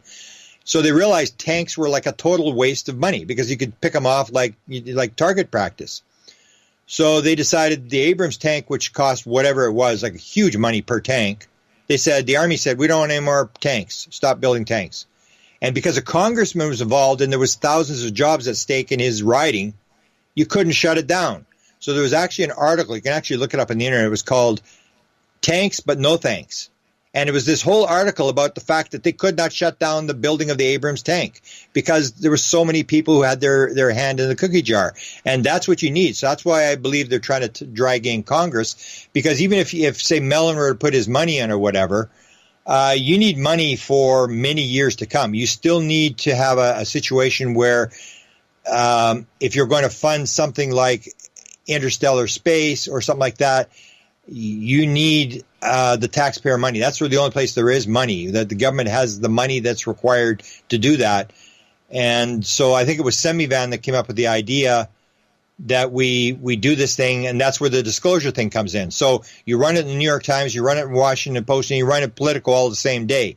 And I don't care. Everybody keeps ignoring this. The fact that 3 major newspapers who had never done UFO stories all ran with the same story, which took them 2 months to research all the background, all the checks with the Pentagon sources and stuff like that, get it confirmed within the Pentagon. They all run with the story the same day. That was this disclosure. You drop the disclosure. You get everybody to go, oh, my God, the New York Times covered it. It's for real. And then you make the move, because that's what you need, is you need Congress to believe. You don't need the American people. And that's what I said before, and TTSA even agreed. I said the TTS could not care less about you, I, and the rest of the UFO community. That's not what they're doing. They couldn't care less what we say, what we think. They're only interested in what does Congress think. Because you and I don't have any money. All we're going to do is just stick a stick in the spokes. We're going to cause trouble, whatever. All you need to do is convince the Congress that UFOs are real, and you go in there and then you sell it and you say, we've got the solution. We can stop this. We can build crafts. We can do whatever. We're on the leading edge of this thing, and it's a threat to national security. And if Congress buys it, then you got these congressional guys that even if you try to shut it down, you can't shut it down, because now congressmen have a vested interest in this thing, and they are going to help block the thing. Because in government, it's always this thing that you may have an idea, but somebody's always trying to steal your money. Some other agency, and John talked about this, some agency is always trying to grab your money, grab your stuff. Everybody's fighting inside the government. Everybody thinks it's a unified government. It's not. Everybody's fighting for money, and you need some congressional support in there. And so that's why I think they've basically gone. They realize you have to have huge amounts of money if you want to build an interstellar spacecraft or whatever. And I maintain that from what I've seen, from what they've got absolutely nothing. Even the threat thing. I mean, they went to this thing with the UFOs chasing a helicopter in Italy, and I'm going, and I think somebody else said the same thing. That's the best you've got, that a UFO chased a helicopter? Come on, like a car can chase a helicopter. It doesn't move very fast. And then this idea that at first it said it shot down the helicopter. Then it was the idea that they were starting these fires. Then Steve Bassett outs the fact that there was all these guys arrested, this father and son that were arrested for the arson for starting these fires, and they blamed that on the UFOs. And it was this sort of like really weird sort of spin where they disabled this helicopter, and then they make the mistake of putting this guy on from Italy, where he says we're going to use depleted nuclear weapons to shoot these things down, and we can shoot them down, and this sort of stuff. And then they're saying the UFO was the bad guy because it disabled this helicopter and made it land. And then you're going like, that's national security. That's the best you can do is this sort of the alien chased a helicopter, which is kind of weird because when I outed that as soon as that happened, because I knew Paula Harris, and Paula Harris knew all the Italian people, and the Italian people immediately started talking to me as to how they had spun this story and changed it and stuff like that. And so I put it out, and people started sending me these photographs. It was really weird. I must have 15 photographs now of a UFO and a helicopter in the same shot. And the helicopter really low, because a lot of experiencers will report a UFO low over the house, like 50 feet or 100 feet up. And they get the photograph, and then they see there's a UFO in the photograph. And it's this weird thing. So that's why I'm starting to say to the experiencers, are you sure this was a helicopter? Are you sure? I mean, are you sure this? Because it's the old idea. Is this a screen image? Because it always has this UFO. And it's like, can someone show me a picture of a helicopter really low that doesn't have a UFO in it? I could not believe how many photographs people were sending me of UFOs and helicopters together. And it was this bizarre thing. It's like, that's where I'm sort of like, that's where my research is now going. So I look at that and I go, somebody's missed a boat on this. This means something. I'm going to start looking at this. Why do we have so many photographs of helicopters really, really low over? I mean, I have the one guy from Great Britain, this Tony Bintz guy. I mean, it's like 50 feet over his head, and it's different types of helicopters. So, like, it's not the same. One's a police helicopter, one's this other kind of helicopter. And I'm going, it was that low, Tony? I mean, it was like just unbelievable. Like you could hit it with a rock. And yet he has two of them with UFOs in the photograph. So it's these bizarre sort of things where I think we're sort of missing the boat on a lot of things that experiencers will identify. I'll give you another example. This guy today described this Elford guy that was I was talking to today. He tells a story. He says, my daughter, because it runs in families. So he says, my daughter, I asked her, did you have any weird dream last night? She said, yeah, Daddy, I had this weird dream. I went into the hallway and I saw these two big praying mantis people. And she's like, I think she was 12 when she told the story, or 10 when she told the story, or whatever. These big praying mantis people, and they were carrying you down the hallway. And I tried to scream, but nothing would come out of my mouth. And he said, isn't that weird? I said, no, it's not weird. Chris Bledsoe's son told me exactly the same story. He was pinned down in the bush when Chris Bledsoe was taken for 5 hours, and these 3-foot tall beings looked like they were encased in glass, glowing with glass all around them with these red eyes like goggles. And they had him pinned down. They were there, and as long as they looked at him, he couldn't move. And he also was saying, I was screaming and crying, but nothing came out of my mouth. I could not make any noise. And so when this guy says, isn't that kind of weird? And I go, no. And you start to realize there's these really weird patterns that people are describing. You start putting them together, and you start realizing, wow, we got something to actually follow up on. Like I'm going to do one in Toronto. 40% of all experiencers say at one point they knew the answer to everything in the universe. I'm going to play a guy who did it through meditation. He's written 2 books, and he tells the story as if it's the only time it's ever happened in the world. He tells this story, the same thing, about how he's doing this meditation, and all of a sudden he gets in this hole, and he becomes this, he becomes this, he becomes this, and suddenly he knew the answer to everything in the universe. And that is the key. It's like, wow, he's telling the same story except through meditation, and you realize like there is this situation where experiencers, and I had the one who told me, yeah, I knew everything in the universe. How would you know this? And I say, okay, so how long did you know everything in the universe? And he said, it was like a dream. When I came back, I knew everything. But by the end of the day, I only remembered that I had known everything, and everything just sort of faded away like a dream. And everybody describes the same thing. But that's the whole thing, is that you have this potential that people are getting access to this material, like everything is in the field, and it's not so much is it there, but it's the access to it that people, if you can figure out how to access it, that all the information is there in the field. And that's the stuff I think we should be working on, rather than who cares who saw what, or whether the government knows, or whether they're going to tell us or whatever. There's people like you, like a lot of experiencers, who are walking around with everything in their head, and it's a matter of believing that they're doing it, because I got this from some of the people at UFO Congress was, well, Grant, that's just anecdotal. Dave Scott believed he had this experience, but that's just anecdotal. That really doesn't count for anything. And yes, that actually does count. When you start putting all the stories together, you start seeing these patterns that appear, that they're basically giving us the answer, and that it's you and other experiencers that people should be talking to in order to find out what are we dealing with, and can we access this field where all the answers are. Grant, I want to ask you a question from Trip here, who is asking, what's your thoughts of John Humphreys, a Manchester sculptor, who says he created the aliens for the alien autopsy film? Okay, I can, let's see, what can I say about that? There's going to be a breaking story. There's a book coming out. I've got a non-disclosure agreement in exchange for the first interview for the book. That's basically all I can say. The story that you're hearing, there's two different stories. One says that these guys did it by themselves. The one story says that there was about 2 minutes of film that was recovered, that was actual real film. I think what's going to be shown in this book, and I'm not sure when it's going to be out. I'm supposed to get it for final editing, and I may actually help publish this book. But it basically says that story's true. They actually had film, and that they embedded the film into the actual alien autopsy film. So if you watch the alien autopsy film at regular speed, you're not going to pick it up. But if you watch it frame by frame, you're going to see a different story. And that's basically all I can tell you. This story's not over. So yes, Humphreys, they did build a dummy.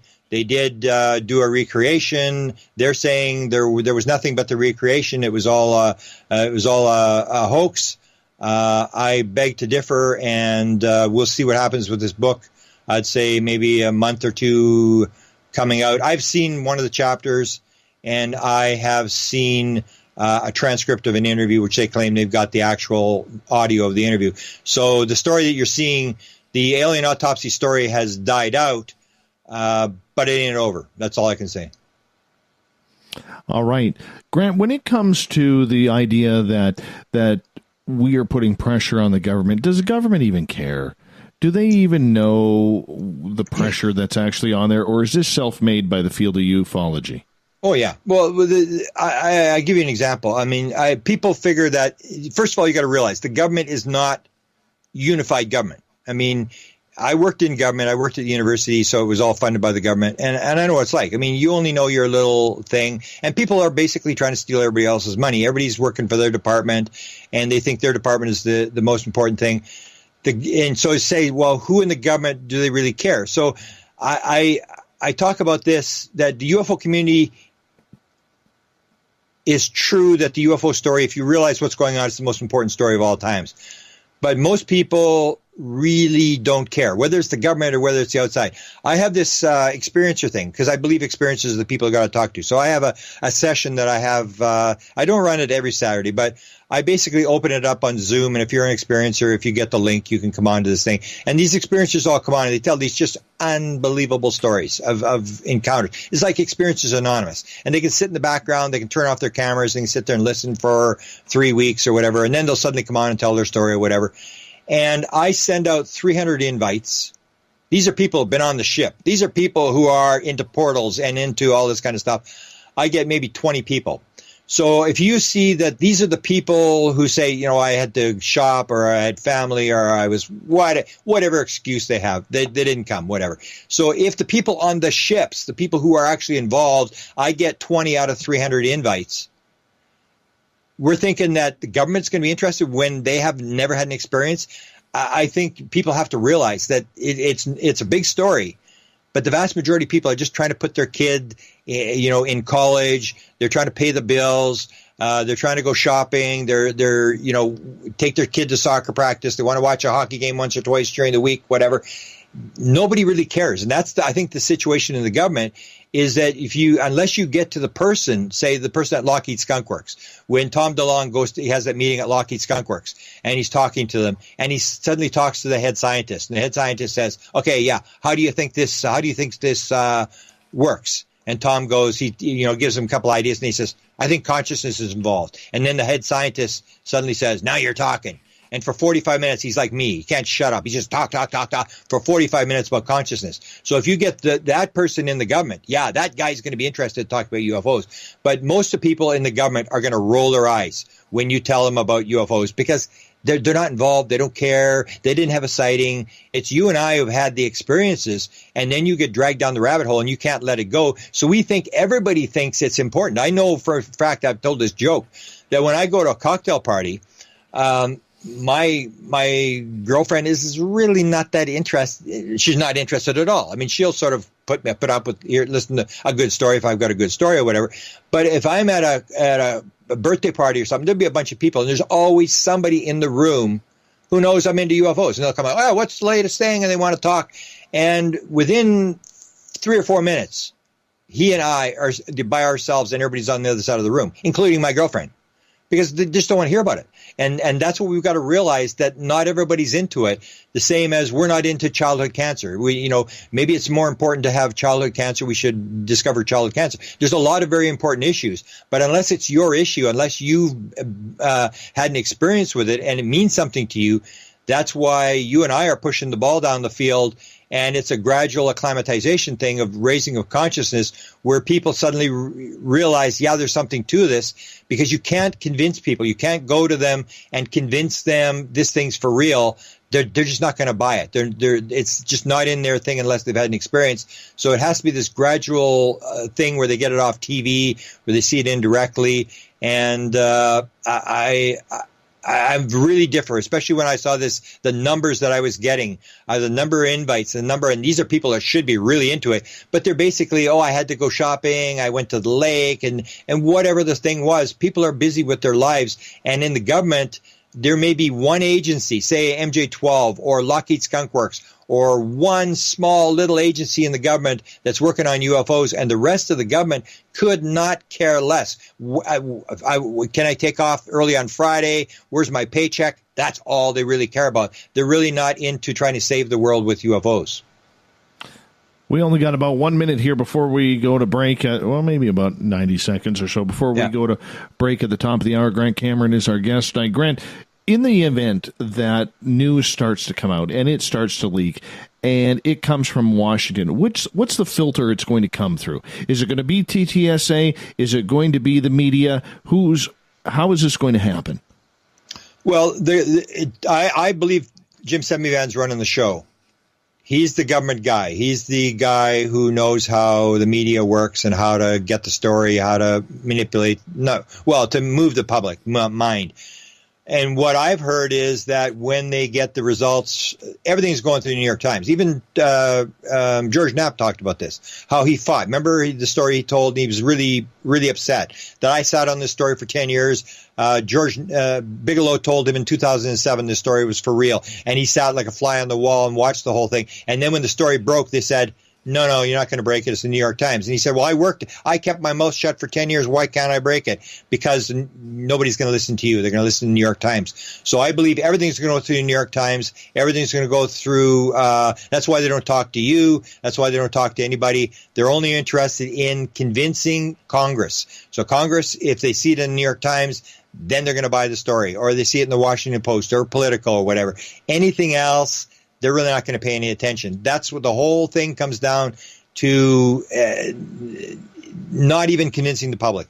They're convincing Congress. They don't really care what the public thinks, except the public, if you convince, go through the New York Times, it'll sort of make a big wave, and Congress will believe, okay, we got to do something about this because it's a big story. So, no, I think everything's going through the New York Times. Everything, they're going through major media. And I still maintain it all goes back to getting the money from Congress, getting them to believe it, and then spinning it that for whatever reason we need to build spaceships, or there's evil aliens, or whatever they're going to do. We need some money, and they're going to get the money. And I believe they're going to do it. They're going to walk out with suitcases full of money. They're going to get the money they're asking for.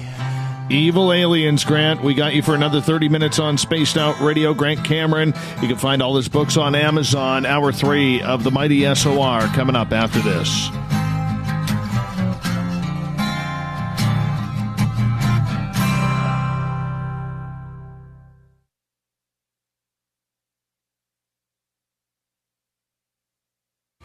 We're adding to the entertainment online for Spaced Out Radio. I'm Amber Beckrud, and I want to invite you to subscribe to our YouTube channel and check out Cryptid Tales, where I will take you on a journey into some of the strangest legends and lore from around the world, relaying the stories to you of the strange creatures and experiences that people have had throughout time. You can find Cryptid Tales at youtube.com/Spaced Out Radio, and while you're there, don't forget to check out our free archives and leave a comment. See you there. Come get spooked at the 4th Annual Forest Moon Paracon in Cedar-Woolley, Washington, Saturday, September 28th. UFOs, ghosts, aliens, Bigfoot. Speakers include Mike Morin and Jason Jordan, R. Keith Andrews, and Dave Scott from Spaced Out Radio, and so much more. There will be workshops and a VIP roundtable. Get early bird tickets now at fmparacon.com.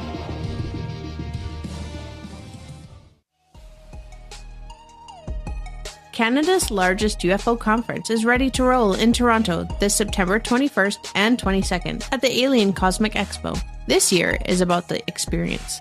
Listen to the stories of Dave Scott, Travis Walton, Paula Harris, Grant Cameron, Ryan Stacey, Richard Dolan, Leslie Mitchell-Clark, and more. Get your tickets now at aliencosmicexpo.com.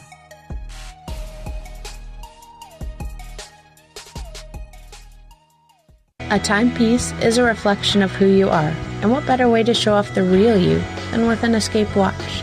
Escape is a lifestyle brand accessorizing your days and nights. Choose to escape and create the life of discovery that you deserve.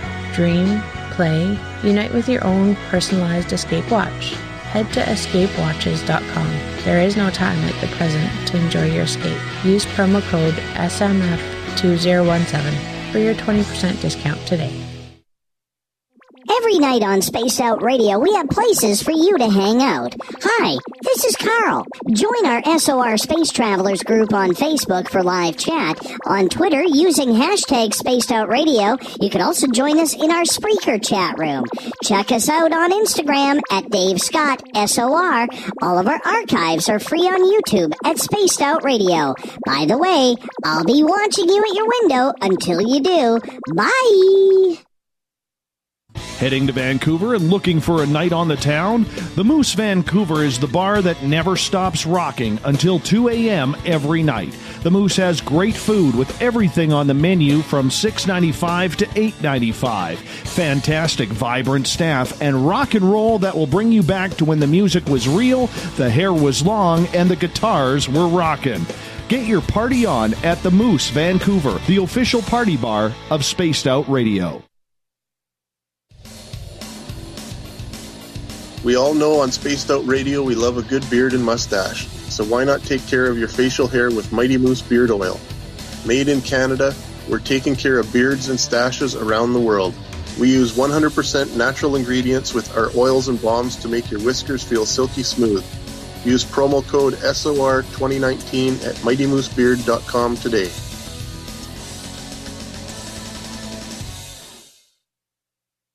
Move over, brother, and let me own Saturday night. This is Rich Giordano, and I'm inviting you to tune on in to Spaced Out Saturdays starting at 9 p.m. Pacific, 12 a.m. Eastern, where I'm going to bust open the lids on everything paranormal. Why? Because we want answers, and I'm the guy who's going to deliver those answers to you. Join the chat rooms, and we'll see you this Saturday. Just be there. No, really.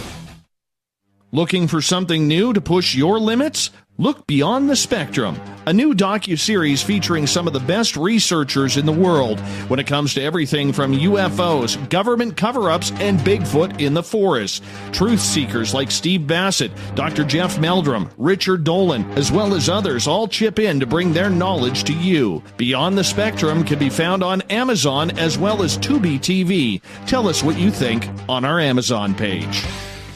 Visit purpleplates.com today For over 40 years, the Purple Energy Plates have been delivering amazing results for their many customers.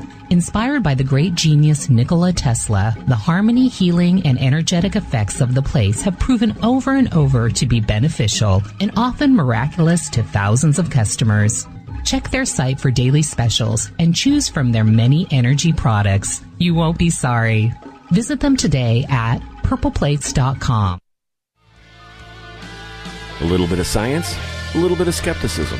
Add a dash of snark and you have the makings of Spaced Out Sundays with me, Everett Thiemer. Together we will look into the reality of the paranormal with an open eye and rational thought.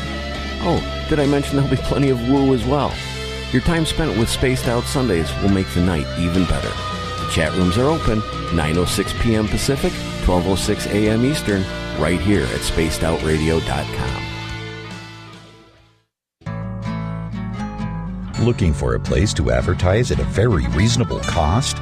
Look no further than Spaced Out Radio. SpacedOutRadio.com has an advertising tab that you can click to check out our daily, weekly, and monthly packages to play on the radio, or our website including social media. From commercial spots to banners, we have it all. Check out our competitive pricing today. Coming soon to our website, spacedoutradio.com, is the SOR Space Travelers Club. For just $5 a month, you can get into a private area on our site where you can hang with other listeners in our chat room, post in our forum, and check out a bunch of exclusive content and store that won't be found anywhere else, including a nightly after-show party with Dave. It's going to be the best $5 a month you're going to spend. The SOR Space Travelers, only at spacedoutradio.com. At spacedoutradio.com, we have a little bit of everything for you to stay up late. So while you're there, check out our SOR Newswire, where our team brings you stories of the weird and strange to the WTF from around the globe. News on Bigfoot, UFOs, paranormal, Darwinian-type crime tales. It's the stories that the mainstream media usually won't touch. Well, we got them all on the SOR Newswire, only at spacedoutradio.com. Hello, this is your guitar man, Ron Bumblefoot Thaw, and I have to tell you, I love the response I get for Little Brother is Watching from Spaced Out Radio fans. It's amazing how music can inspire and make people think deeper about what's going on in the supernatural world. You can head over to my website, bumblefoot.com, to check out my music, my guitar workshops, my touring, even check out some of the hot sauces that I'm working on. And make sure you keep on listening, because with Spaced Out Radio, you know Little Brother is watching. Would you like to connect with us? Head to spacedoutradio.com for all your latest show info. Now, back to Dave Scott and SOR. Third and final hour of Spaced Out Radio is underway tonight. Thank you so much for tuning us in. I am your host, Dave Scott, hanging out with all of you. We want to say hello to everyone listening in on our digital side, Kingdom of Nye Radio and Revolution Radio. We're also terrestrially on UPRN 107.7 FM in New Orleans, KZFX 93.7 FM in Ridgecrest, California, KDNF AM 1560 in Dangerfield, Texas, WQEE 99.1 FM in Noonan, Georgia, and down in Reedsport, Oregon, KDUN AM 1030. If you want to check out our archives, they are free for you at youtube.com/Spaced Out Radio. Just do me the favor, hit that subscribe button. The Desert Clam has set the password for tonight in the SOR Space Travelers Club. Abdulamania. Make that Abulamania. Abulamania is your password. Use it wisely, space travelers, as the Clam sets a password each and every night, right here on the mighty SOR. Our website is spacedoutradio.com, where we have a plethora of features for you. You can rock out to Bumblefoot. You can read up on Captain Shirk's SOR Newswire. We got more features coming very, very soon, including our brand new store. For the final time tonight, we introduce Grant Cameron, who will be speaking this weekend at the Alien Cosmic Expo in Toronto, Ontario. Go to aliencosmicexpo.com to check it on out. We want to see you all there, as many Spaced Out Radio listeners as we can get to Toronto, because I'm going to be there. Grant's going to be there. We want to shake a bunch of your hands. Grant, thank you so much for joining us. Yeah, and you should mention Friday night we're going to do the... be sitting at some live feed for when they try to invade Area 51. So Yeah, and that's it's gonna free be parking fun. Friday night or whatever. So Yeah, and we get to watch a bunch of people get arrested. That's going to be fun. yeah, and people got to realize that once the conference starts Saturday, Sunday, people are sort of moving around, and it's kind of hard to sometimes talk to speakers. But Friday night, we're all at this room or whatever, and you can actually get to interact. And like Travis will be there, and a bunch of speakers, and you and I will be there, and they can come and ask us questions. And most people, like to talk to the people that they're on the street, and so you get to meet the speakers that you may not get to meet if you wait till Saturday and Sunday. For sure, absolutely. And Friday's free. I can't wait. I cannot wait. Yeah, it's going to be a lot of fun. Grant, I want to ask you, in regards to all of your research that you have done over the last couple of years, yeah, do you feel that you are any closer to finding the answers to what is going on? Because I believe it was either Hal Puthoff or Jim Semivan who said that a number of months ago, maybe a year ago now, that Grant Cameron is about 80% accurate with what is taking place right now. It just hasn't figured out the final 20. Yeah, I think they were talking about that was Semivan and Puthoff, that Semivan had said based upon what TTSA was doing, like in terms of telling their story, that it was sort of 80%. Yeah, as I said at the beginning of the show, I basically believe that in 75 I said I need to know what's going on, what's this all about, who knows. And I think I really got the answers now. I think I can't really define it into words, but I think it's going to be, as I've said numerous times, it's going to be a lot more spiritual than people think. It's going to be a lot less physical than people think. And it's got a lot to do with there's a lot of crossovers with different spiritual phenomena. I've got 6 books that are basically finished, but I don't know when or if I'll ever publish them. But one of them is on contact modalities, and that's this idea that you can enter the field. This you can break into the field where all the answers are, and you can tap it, or like hack the consciousness type thing. And so I think I'm really not puzzled by what's going on, especially when I look at this latest thing at Shasta, where I saw these people bring in these beings. And then I watched this guy that I interviewed today who has this lot of video from a meditation room, and spectacular video. And going back to seances and other sort of weird paranormal phenomena, it's all basically the same thing. So I'm really not looking for answers anymore. I think I understand what it is, and yet I don't really know if I can put it into words. I'm just saying it'll be a lot less physical than people think, and a lot less ET than people think. I really start to I would be very surprised if it turns out to be just straight ET, aliens visiting here. They're here for a message. They're here to help us. It's an altruistic type thing. And whether I'm right or wrong, I'm just really not interested in the answers anymore. I'm just sort of interested in just following what happens next. Because as I said, I get a lot of stuff where I get on a field. And the other one, the next one I want to do is, and I'm going to play an audio in Toronto about this, is 37% of all people, and again, the guy today had near-death experience. 37% of all experiences had a near-death experience. So the question is, well, why would you have it? And people make the assumption that both are random events, and both aren't random events. They're probably planned events that you chose to come into the world to be a UFO experiencer for whatever reason, and you chose to have a near-death experience. And in the near-death experience, one of the things that I think people have missed. Now, maybe there's a study been done, and I haven't really seen it because I haven't done that much work on near-death experiences. But one of the things is that people will describe, and I'm going to play one of the audios in Toronto, where people can get everything in the universe, or they have a life review, and in the life review, for example, you say something to your wife, which is really cruel or something.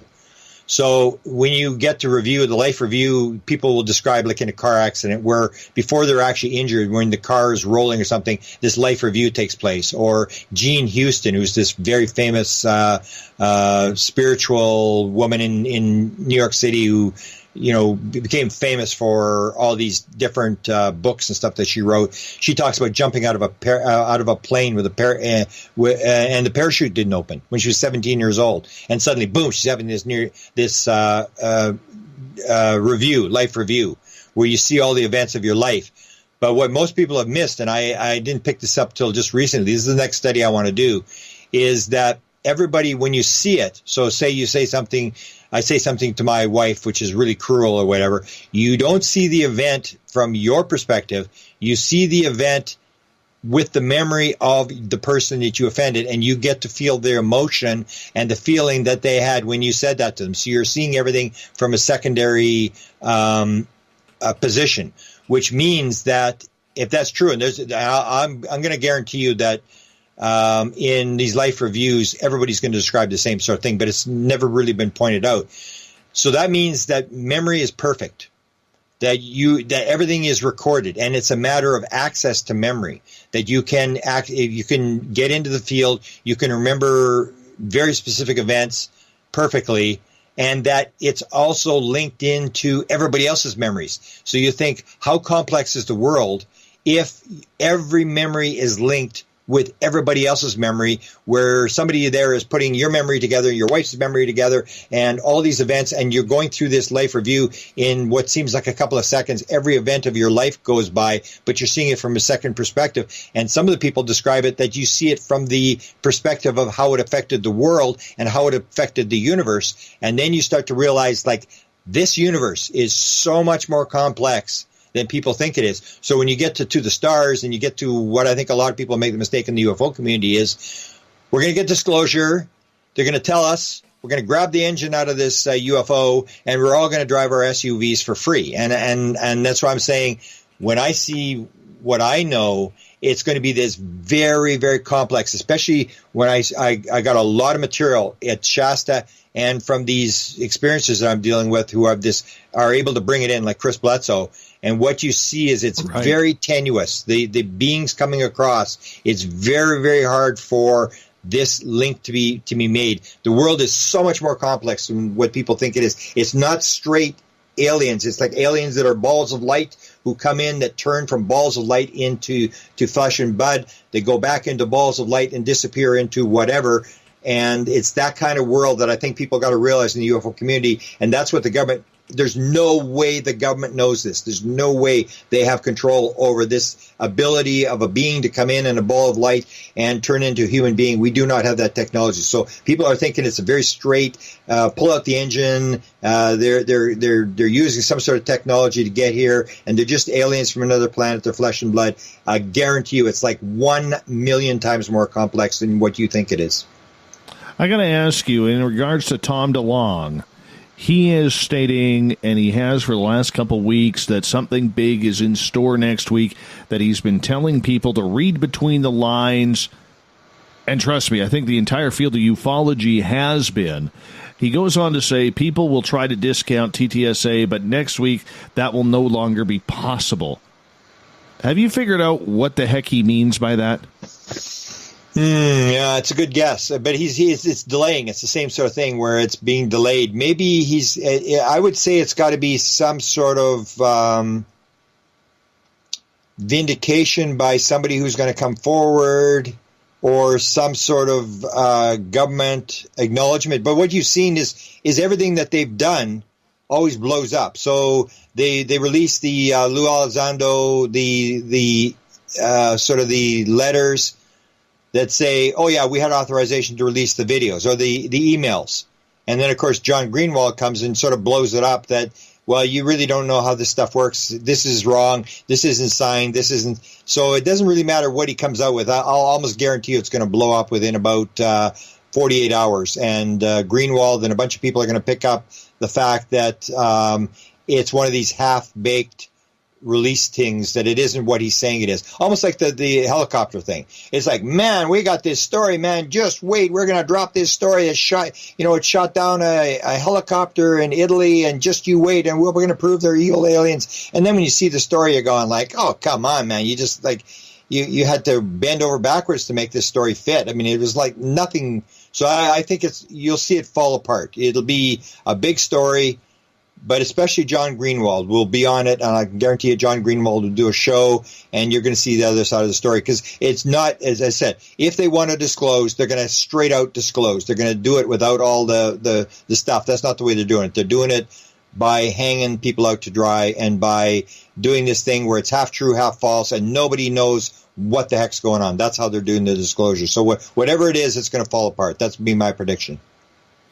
Well, I think it's a sign of the times where he's trying to keep that hype going. I mean, this is one of those comments though that he has made that he hasn't deleted 2 hours later.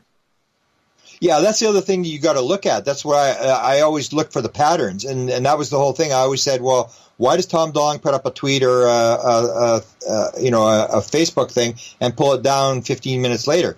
He's doing that for a reason. And so to me, it's always like a chess game. I really don't. To me, I don't really see evil people. I just see. I mean, it's like the Christian idea. You're either very evil or you're going to hell, and you're very good, you're going to heaven.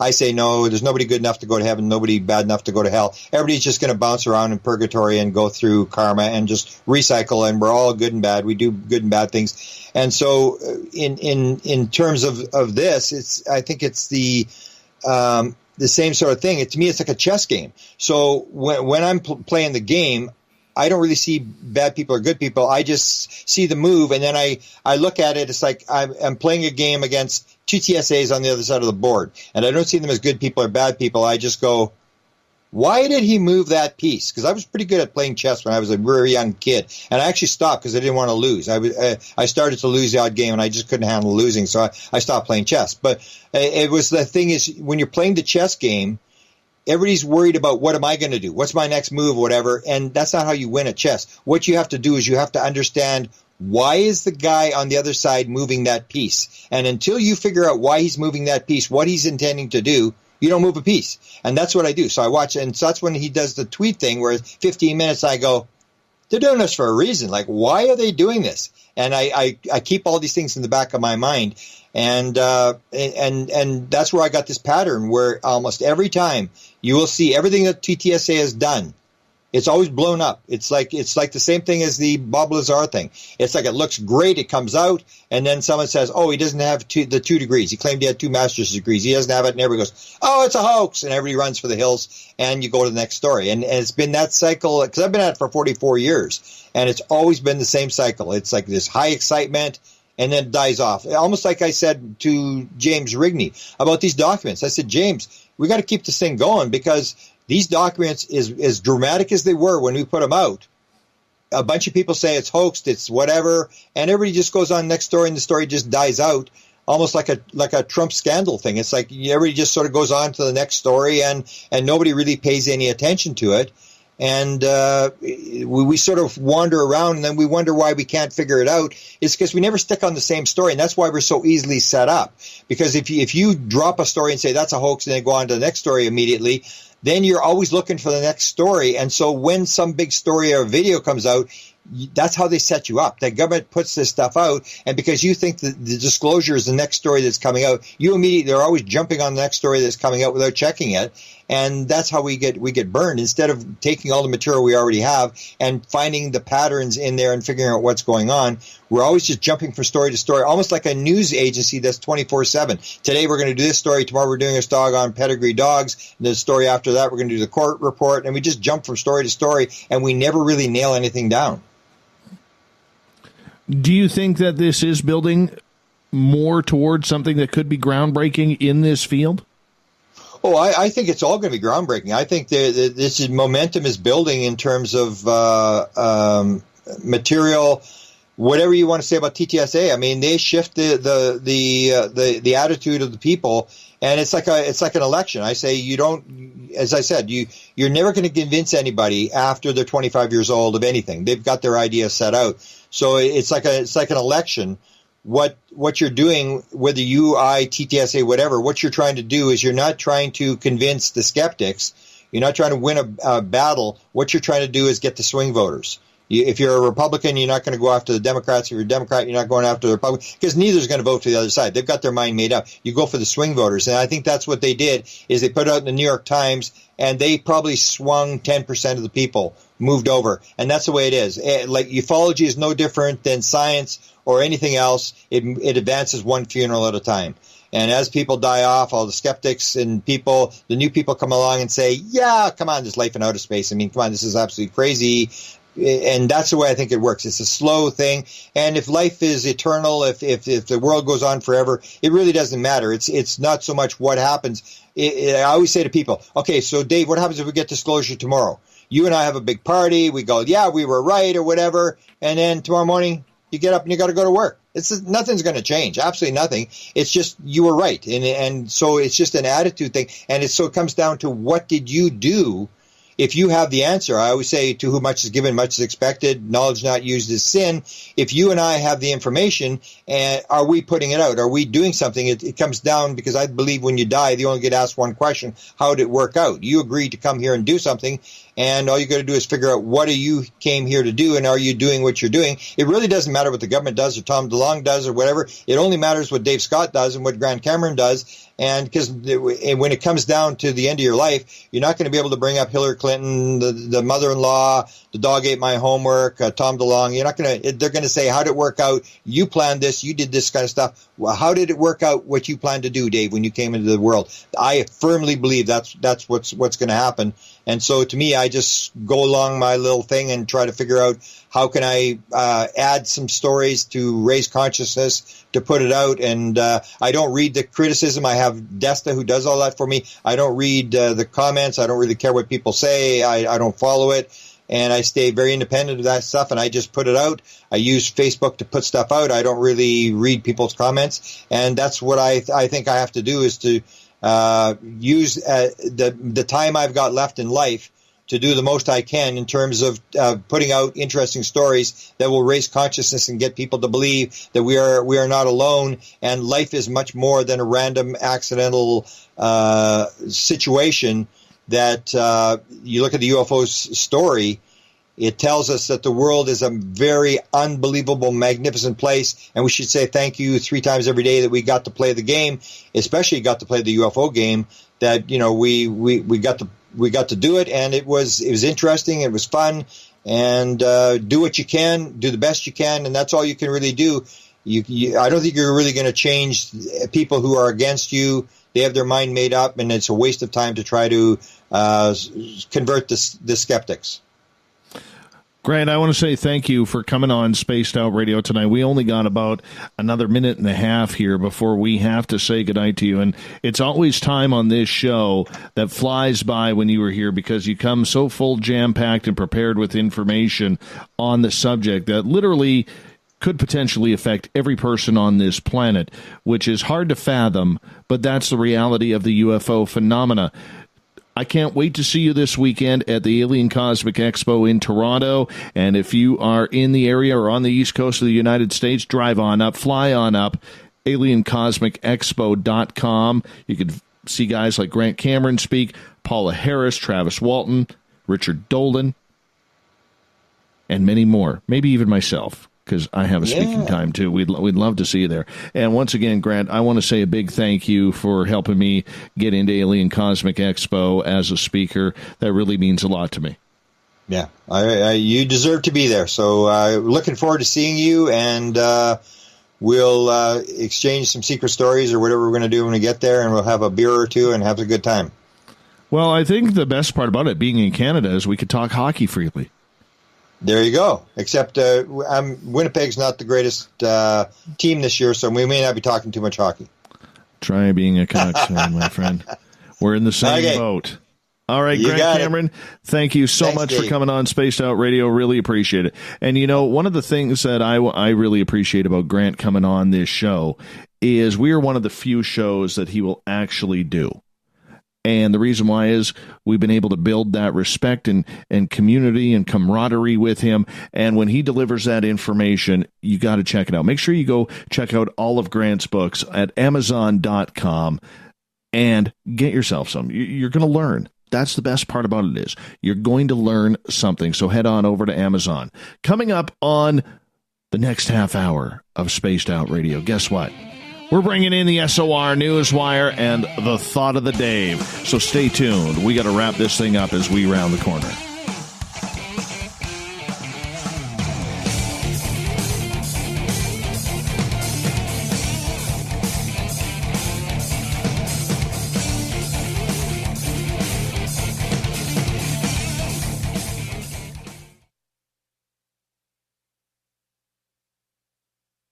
Coming soon to our website, spacedoutradio.com, is the SOR Space Travelers Club. For just $5 a month, you can get into a private area on our site where you can hang with other listeners in our chat room, post in our forum, and check out a bunch of exclusive content and store that won't be found anywhere else, including a nightly after-show party with Dave.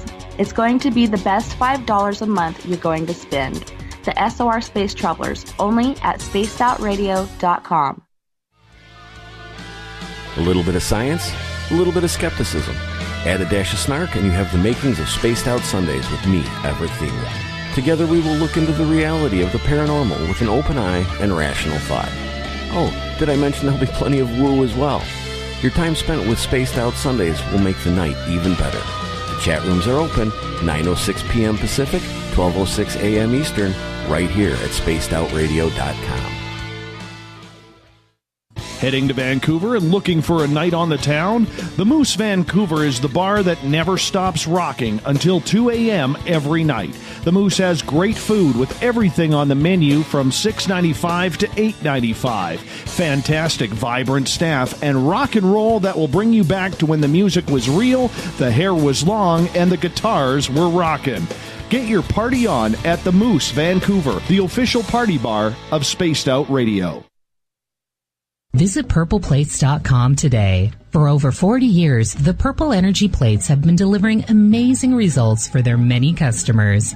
Inspired by the great genius Nikola Tesla, the harmony, healing, and energetic effects of the plates have proven over and over to be beneficial and often miraculous to thousands of customers.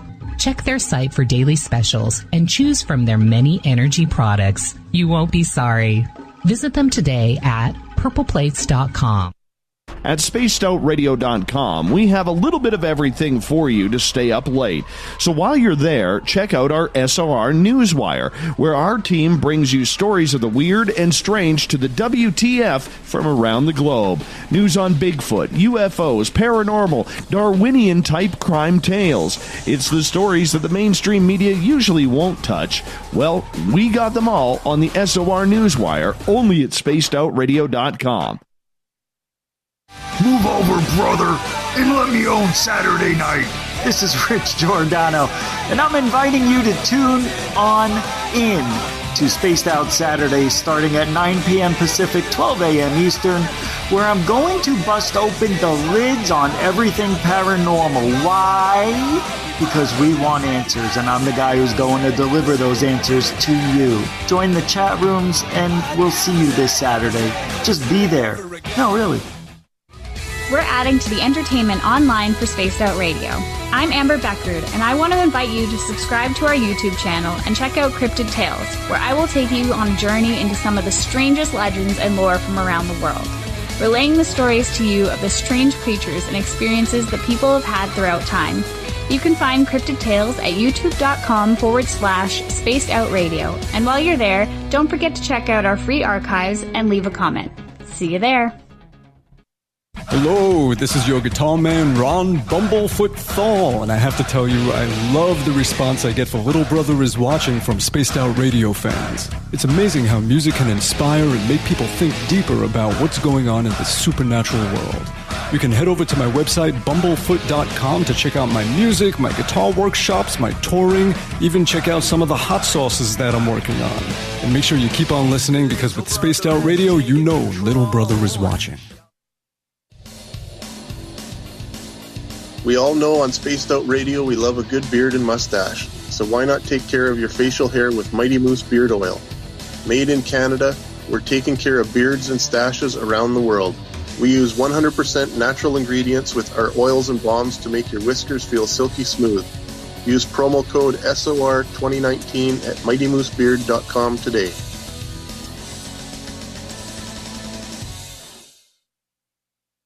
Every night on Spaced Out Radio, we have places for you to hang out. Hi, this is Carl. Join our SOR Space Travelers group on Facebook for live chat. On Twitter, using hashtag Spaced Out Radio. You can also join us in our Spreaker chat room.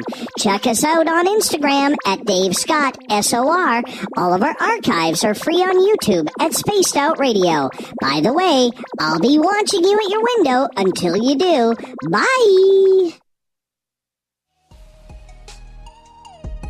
Canada's largest UFO conference is ready to roll in Toronto this September 21st and 22nd at the Alien Cosmic Expo. This year is about the experience.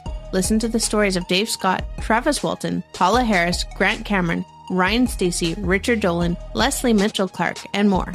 Get your tickets now at aliencosmicexpo.com.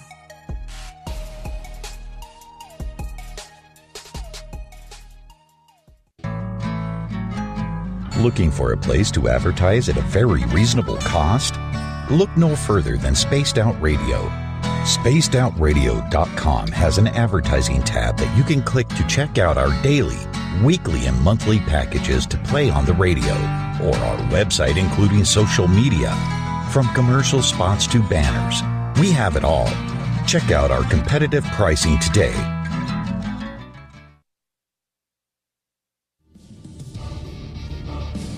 Come get spooked at the 4th Annual Forest Moon Paracon in Cedar-Woolley, Washington, Saturday, September 28th. UFOs, ghosts, aliens, Bigfoot. Speakers include Mike Morin and Jason Jordan, R. Keith Andrews, and Dave Scott from Spaced Out Radio, and so much more.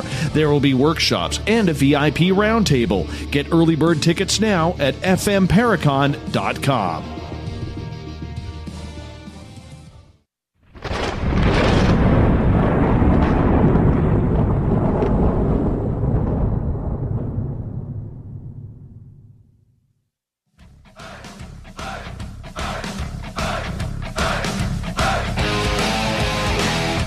We've rounded third. We're heading for home tonight on Spaced Out Radio. I am your host, Dave Scott. Hanging out with all of you makes my evenings so much better. Thank you so much for accepting me into your ears. Hey, I want to remind all of you, this damn fruit fly is back. Is this a new fruit fly? I got nothing in here. There's no food in here. And I just got buzzed by another fruit fly. Where is this coming from? Now, if you're wondering why I'm griping about this, last week, we thought we killed the fruit fly. There's one back. Where does it come from? Why does it even do that? Anyways, reminder to all of you that our YouTube channel has all of our archives for free on it. Just go to youtube.com/Spaced Out Radio. Do me the favor, hit that subscribe button. Our website, spacedoutradio.com, where we got a plethora of features for you. You can rock out to Bumblefoot.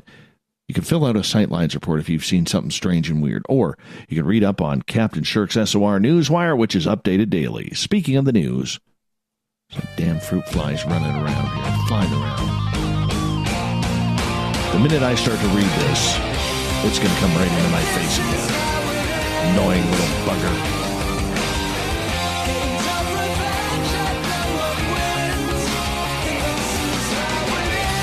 The news is always changing, which is why we bring you the SOR Newswire at the back end of every show. We get to the weird, the strange, everything weird. You know how it goes. This is what we do. All our news can be found at spacedoutradio.com. All right. No more footage for you, or anyone else of that matter. That comes from UFO Seekers and its owner, Tim Doyle, who's pretty upset with the television show on CW called Mysteries Decoded. Recently, Tim had licensed his footage that he captured of Area 51 2 years ago to CW for their television show that stars Ryan Sprague and U.S. Navy veteran Jennifer Marshall. To date, it's some of the best close-up footage of the secret of U.S. military installation that sits inside the Nevada Test and Training Range. However, there was a strange play during the episode where Mysteries Dakota gets into storming Area 51 and Bob Lazar.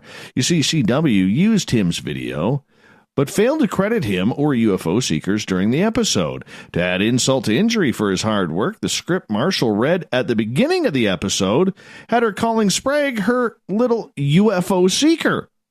What upset Doyle and the UFO Seekers crowd was when this same show used footage from the To the Stars Academy. The videos were given full credit to TTSA for their footage.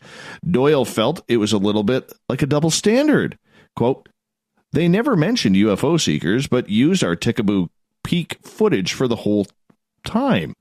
He told the SOR Newswire. Doyle called up the production company for the show to find out what happened. He was told it was sheer coincidence of the UFO seeker at the beginning.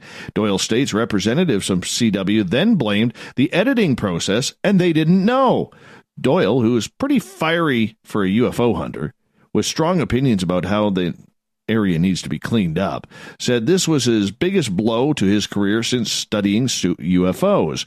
Says, "It's the worst thing that's happened so far." On Twitter, he goes on to say, "This is how Hollywood treats you when you don't kiss the ring. You will never use our footage again."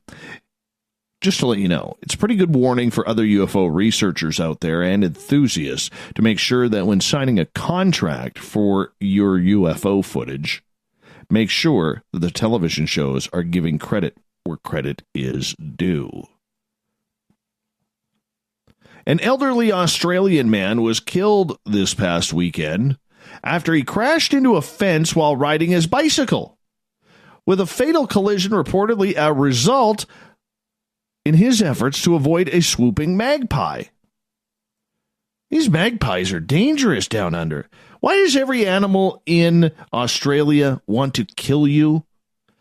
Can somebody clarify that? I know we have a bunch of listeners down there. I'm just wondering if somebody could clarify that for me.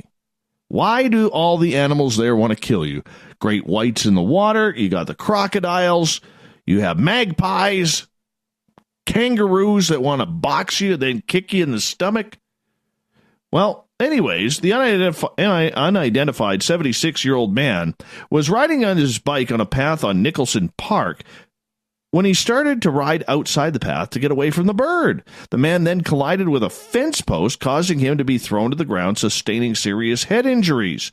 The man was treated at the park before being airlifted to a hospital in critical condition. He later died, according to police. Investigators are looking into the incident, but magpies are known to swoop around strangers during their mating season and can evenly become aggressive and attack humans crossing their territory. One magpie had recently caused problems in New South Wales among a community who felt threatened by the bird. The monster magpie, who was terrorizing the people of Sydney earlier this month, was shot down on orders of neighborhood officials. The bird was very aggressive and uncharacteristically territorial and went so far as to try and swoop in underneath cyclists' helmets. Magpies swoop when they feel threatened, particularly when strangers walk near their homes, according to Gisela Kaplan, who studies the birds. See, I knew the minute I started reading that news that the fruit fly would come back. Get away. Shoo. Anyways, goes on to say magpies are smart enough to recognize people and their habits and won't swoop anyone they've come to know and trust, but put a stranger near them and the male begins to ask, "Is there a risk to my young?" Yeah, watch out for magpies if you're traveling to Australia right now. Roger Moore's daughter says his ghost visits her from beyond the grave. Deborah Moore, 55, says she often gets signs that Sir Roger, who died in 2017 of prostate cancer, is still around. Roger Moore is among the best-known actors to have played James Bond, starring in 7 films between 1973 and 1985. His most popular films include The Man with the Golden Gun and The Spy Who Loved Me. The star's daughter, an actress herself, believes he is still making his presence felt. She recalled a recent occasion on which he got up early one morning to go to Sainsbury's when, what she says, the weirdest thing happened. There was no one in the street, and this little Japanese man and his trainers came up to me with his mobile phone, she said. he started pointing at it, going, MI5, MI5, James Bond, MI5. I said, are you looking for the MI5 building? He went, yeah, James Bond, 007. Now, all of the people to come up onto the street, it's me. I was like, Dad, this is you having a laugh. So there's all these little weird things which always make me feel as though he is around me. Deborah made her screen debut as a child in 1971, featuring alongside her dad in the episode of The Persuaders. She went on to make appearances in Bullseye, Chaplin, and Die Another Day. But she's enjoying the fact that her dad is haunting her. Last week, the Minor Planet Center announced that astronomers had tentatively discovered the second interstellar object on record, and now we have a picture of it. Amateur astronomer Gennady Borisov discovered the object, provisionally named Comet C/219 Q4, on August 30th. Still don't like the names they give these things.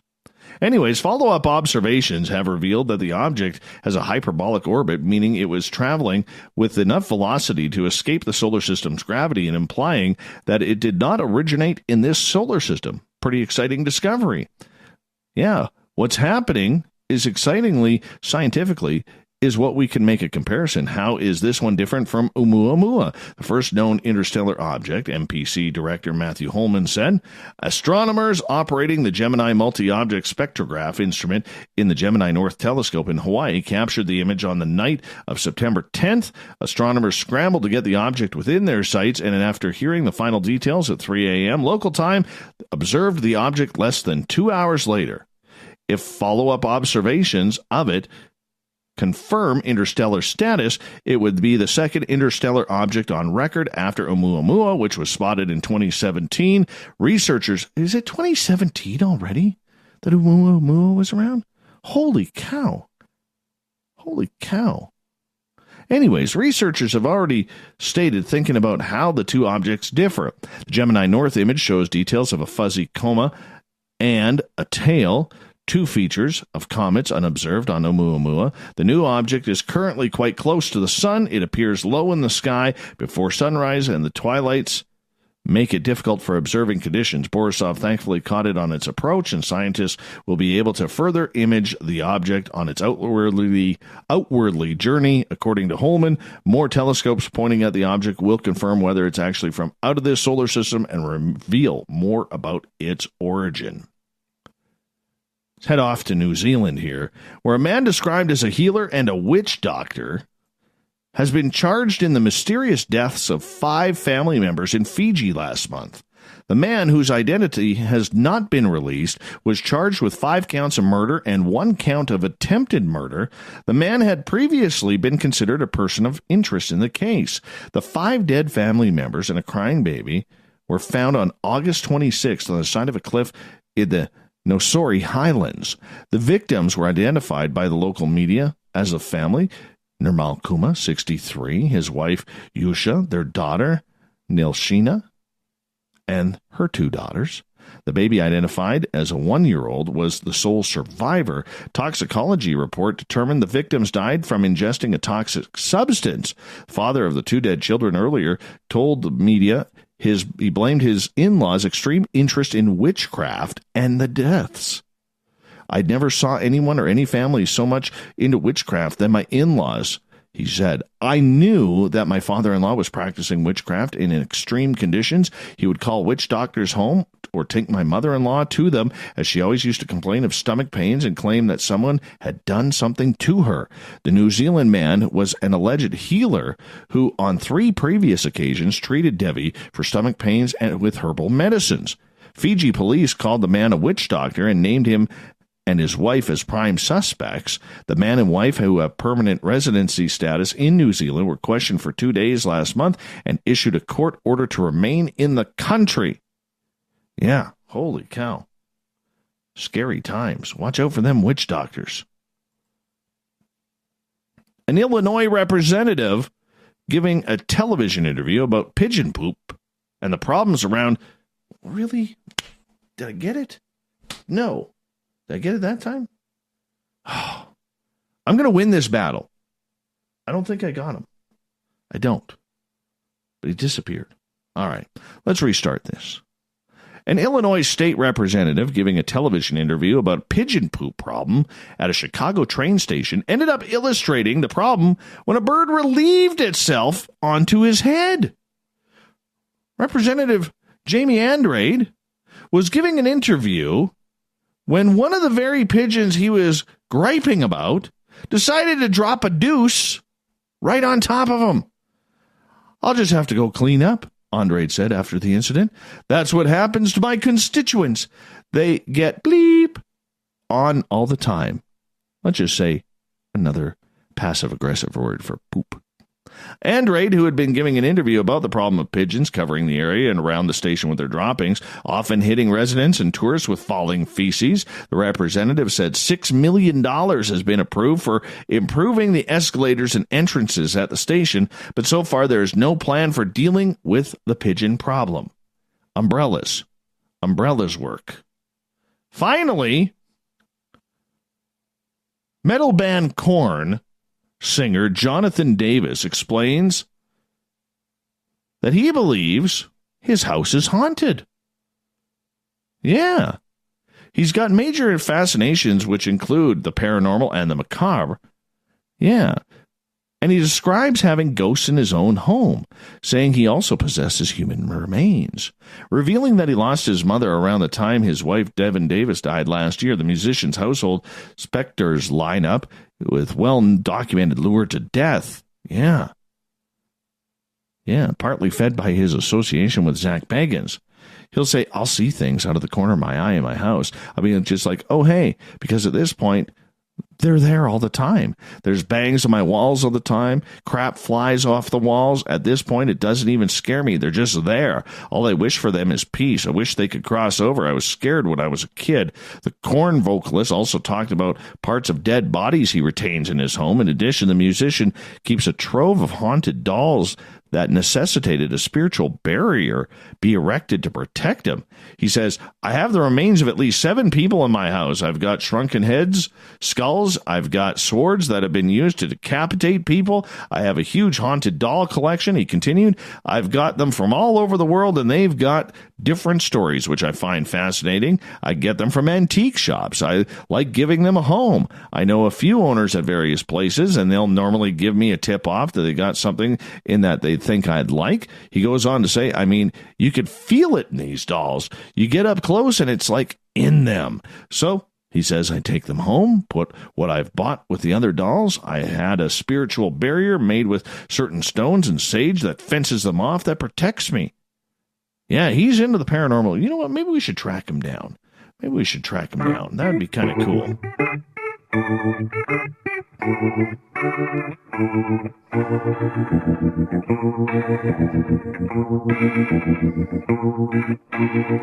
Thought of the Day happens every night at this time, where we ask a question on our Facebook and Twitter pages and read your responses on the air because we love the audience participation around here. Today's Thought of the Day is as follows. How much do you think the U.S. government really knows about UFOs? Start off on Twitter. Mike, I believe they have debris and or crashed and landed vehicles. Bodies were probably recovered, but they are likely biological robots, in my opinion. They do not know the true source of the phenomenon and are scared to admit it, even though they've been back engineered to try and capture the technology. Andreas, which part? The Department of Agriculture? Secret machines. A small group, part of the military-industrial complex, controlling through private secret corporate entities, know what's going on. Does that mean Robert Bigelow? Lone Wolf. Not as much conspiracy theorists and ufology in general have led people to believe. In the 1967 era, a group of students brought the UK military and local police to a near standstill with a UFO prank. Let's move on. Cajun Medicine Man. They know a lot, but in the national interest, they know nothing, and all of them are weather balloons. Some square, some triangular, others round, others saucer-shaped. Yep, weather balloons. Serena. What level of government? State reps? Probably not much. Don't need to know. Higher up? Even the presidents aren't told everything. Gregory. I think 99.99% of the government employees have no idea what's up. Deer in the headlights. It's like the 0.1% with the help from private corporations that know exactly what's up. 21 levels of top secret compartmentalization keeps it all beyond the understanding of the average government worker. Patty believes, tiddly squat. I want the truth on Twitter. Less than what they did 40 to 50 years ago. Mondak. I fully believe that Uncle Stam knows a whole lot. Like the Tinder question from One to America, how free are you? The answer in this case, Murica. Nice one. Very nice use of that. All right, let's go over to Facebook. Barry Taff, former guest here. The government itself, little if anything more than just the public knows. A certain faction of the intelligence community probably knows a great deal, and such will never be disclosed at its mostly closely guarded secret on Earth or off. Victor. A more focused question is, why is the U.S. Navy a military agency that knows more about UFOs historically than any other government military agency coming forward to help corroborate, and facilitate pilot testimony? Navy pilots are bursting at their seams with recognized observations that'll affect and impinge upon the U.S. national security. Answering the question properly sidesteps the amorphous term U.S. government. No profit there whatsoever. Tom Whitmore from MUFON. Enough to make it worthwhile, to try and find out. Alfred.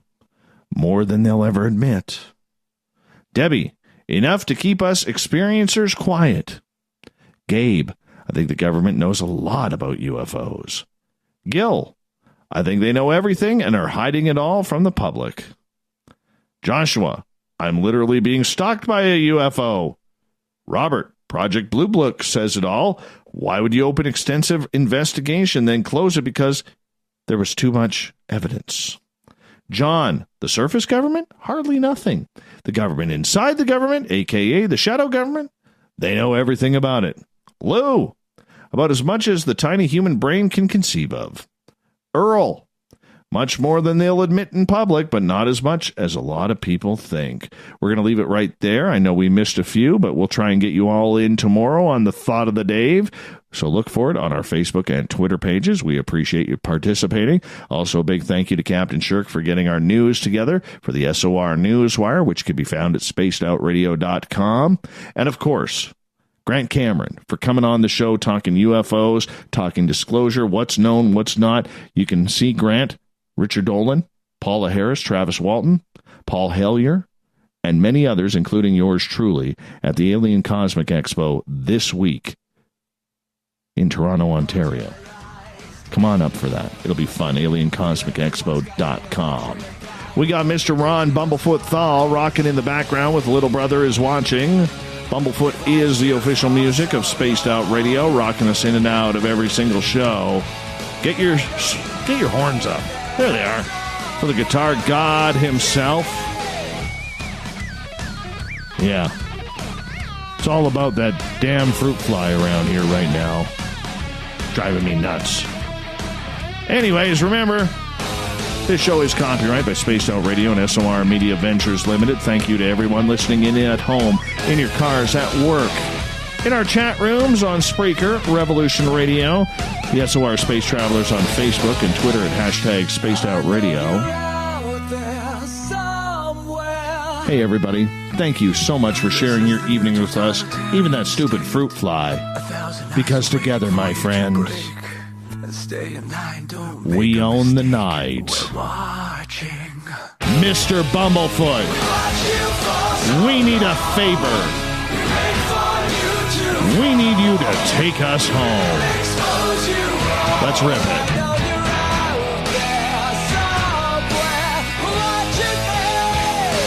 Have a good night, everybody. We'll talk to you tomorrow.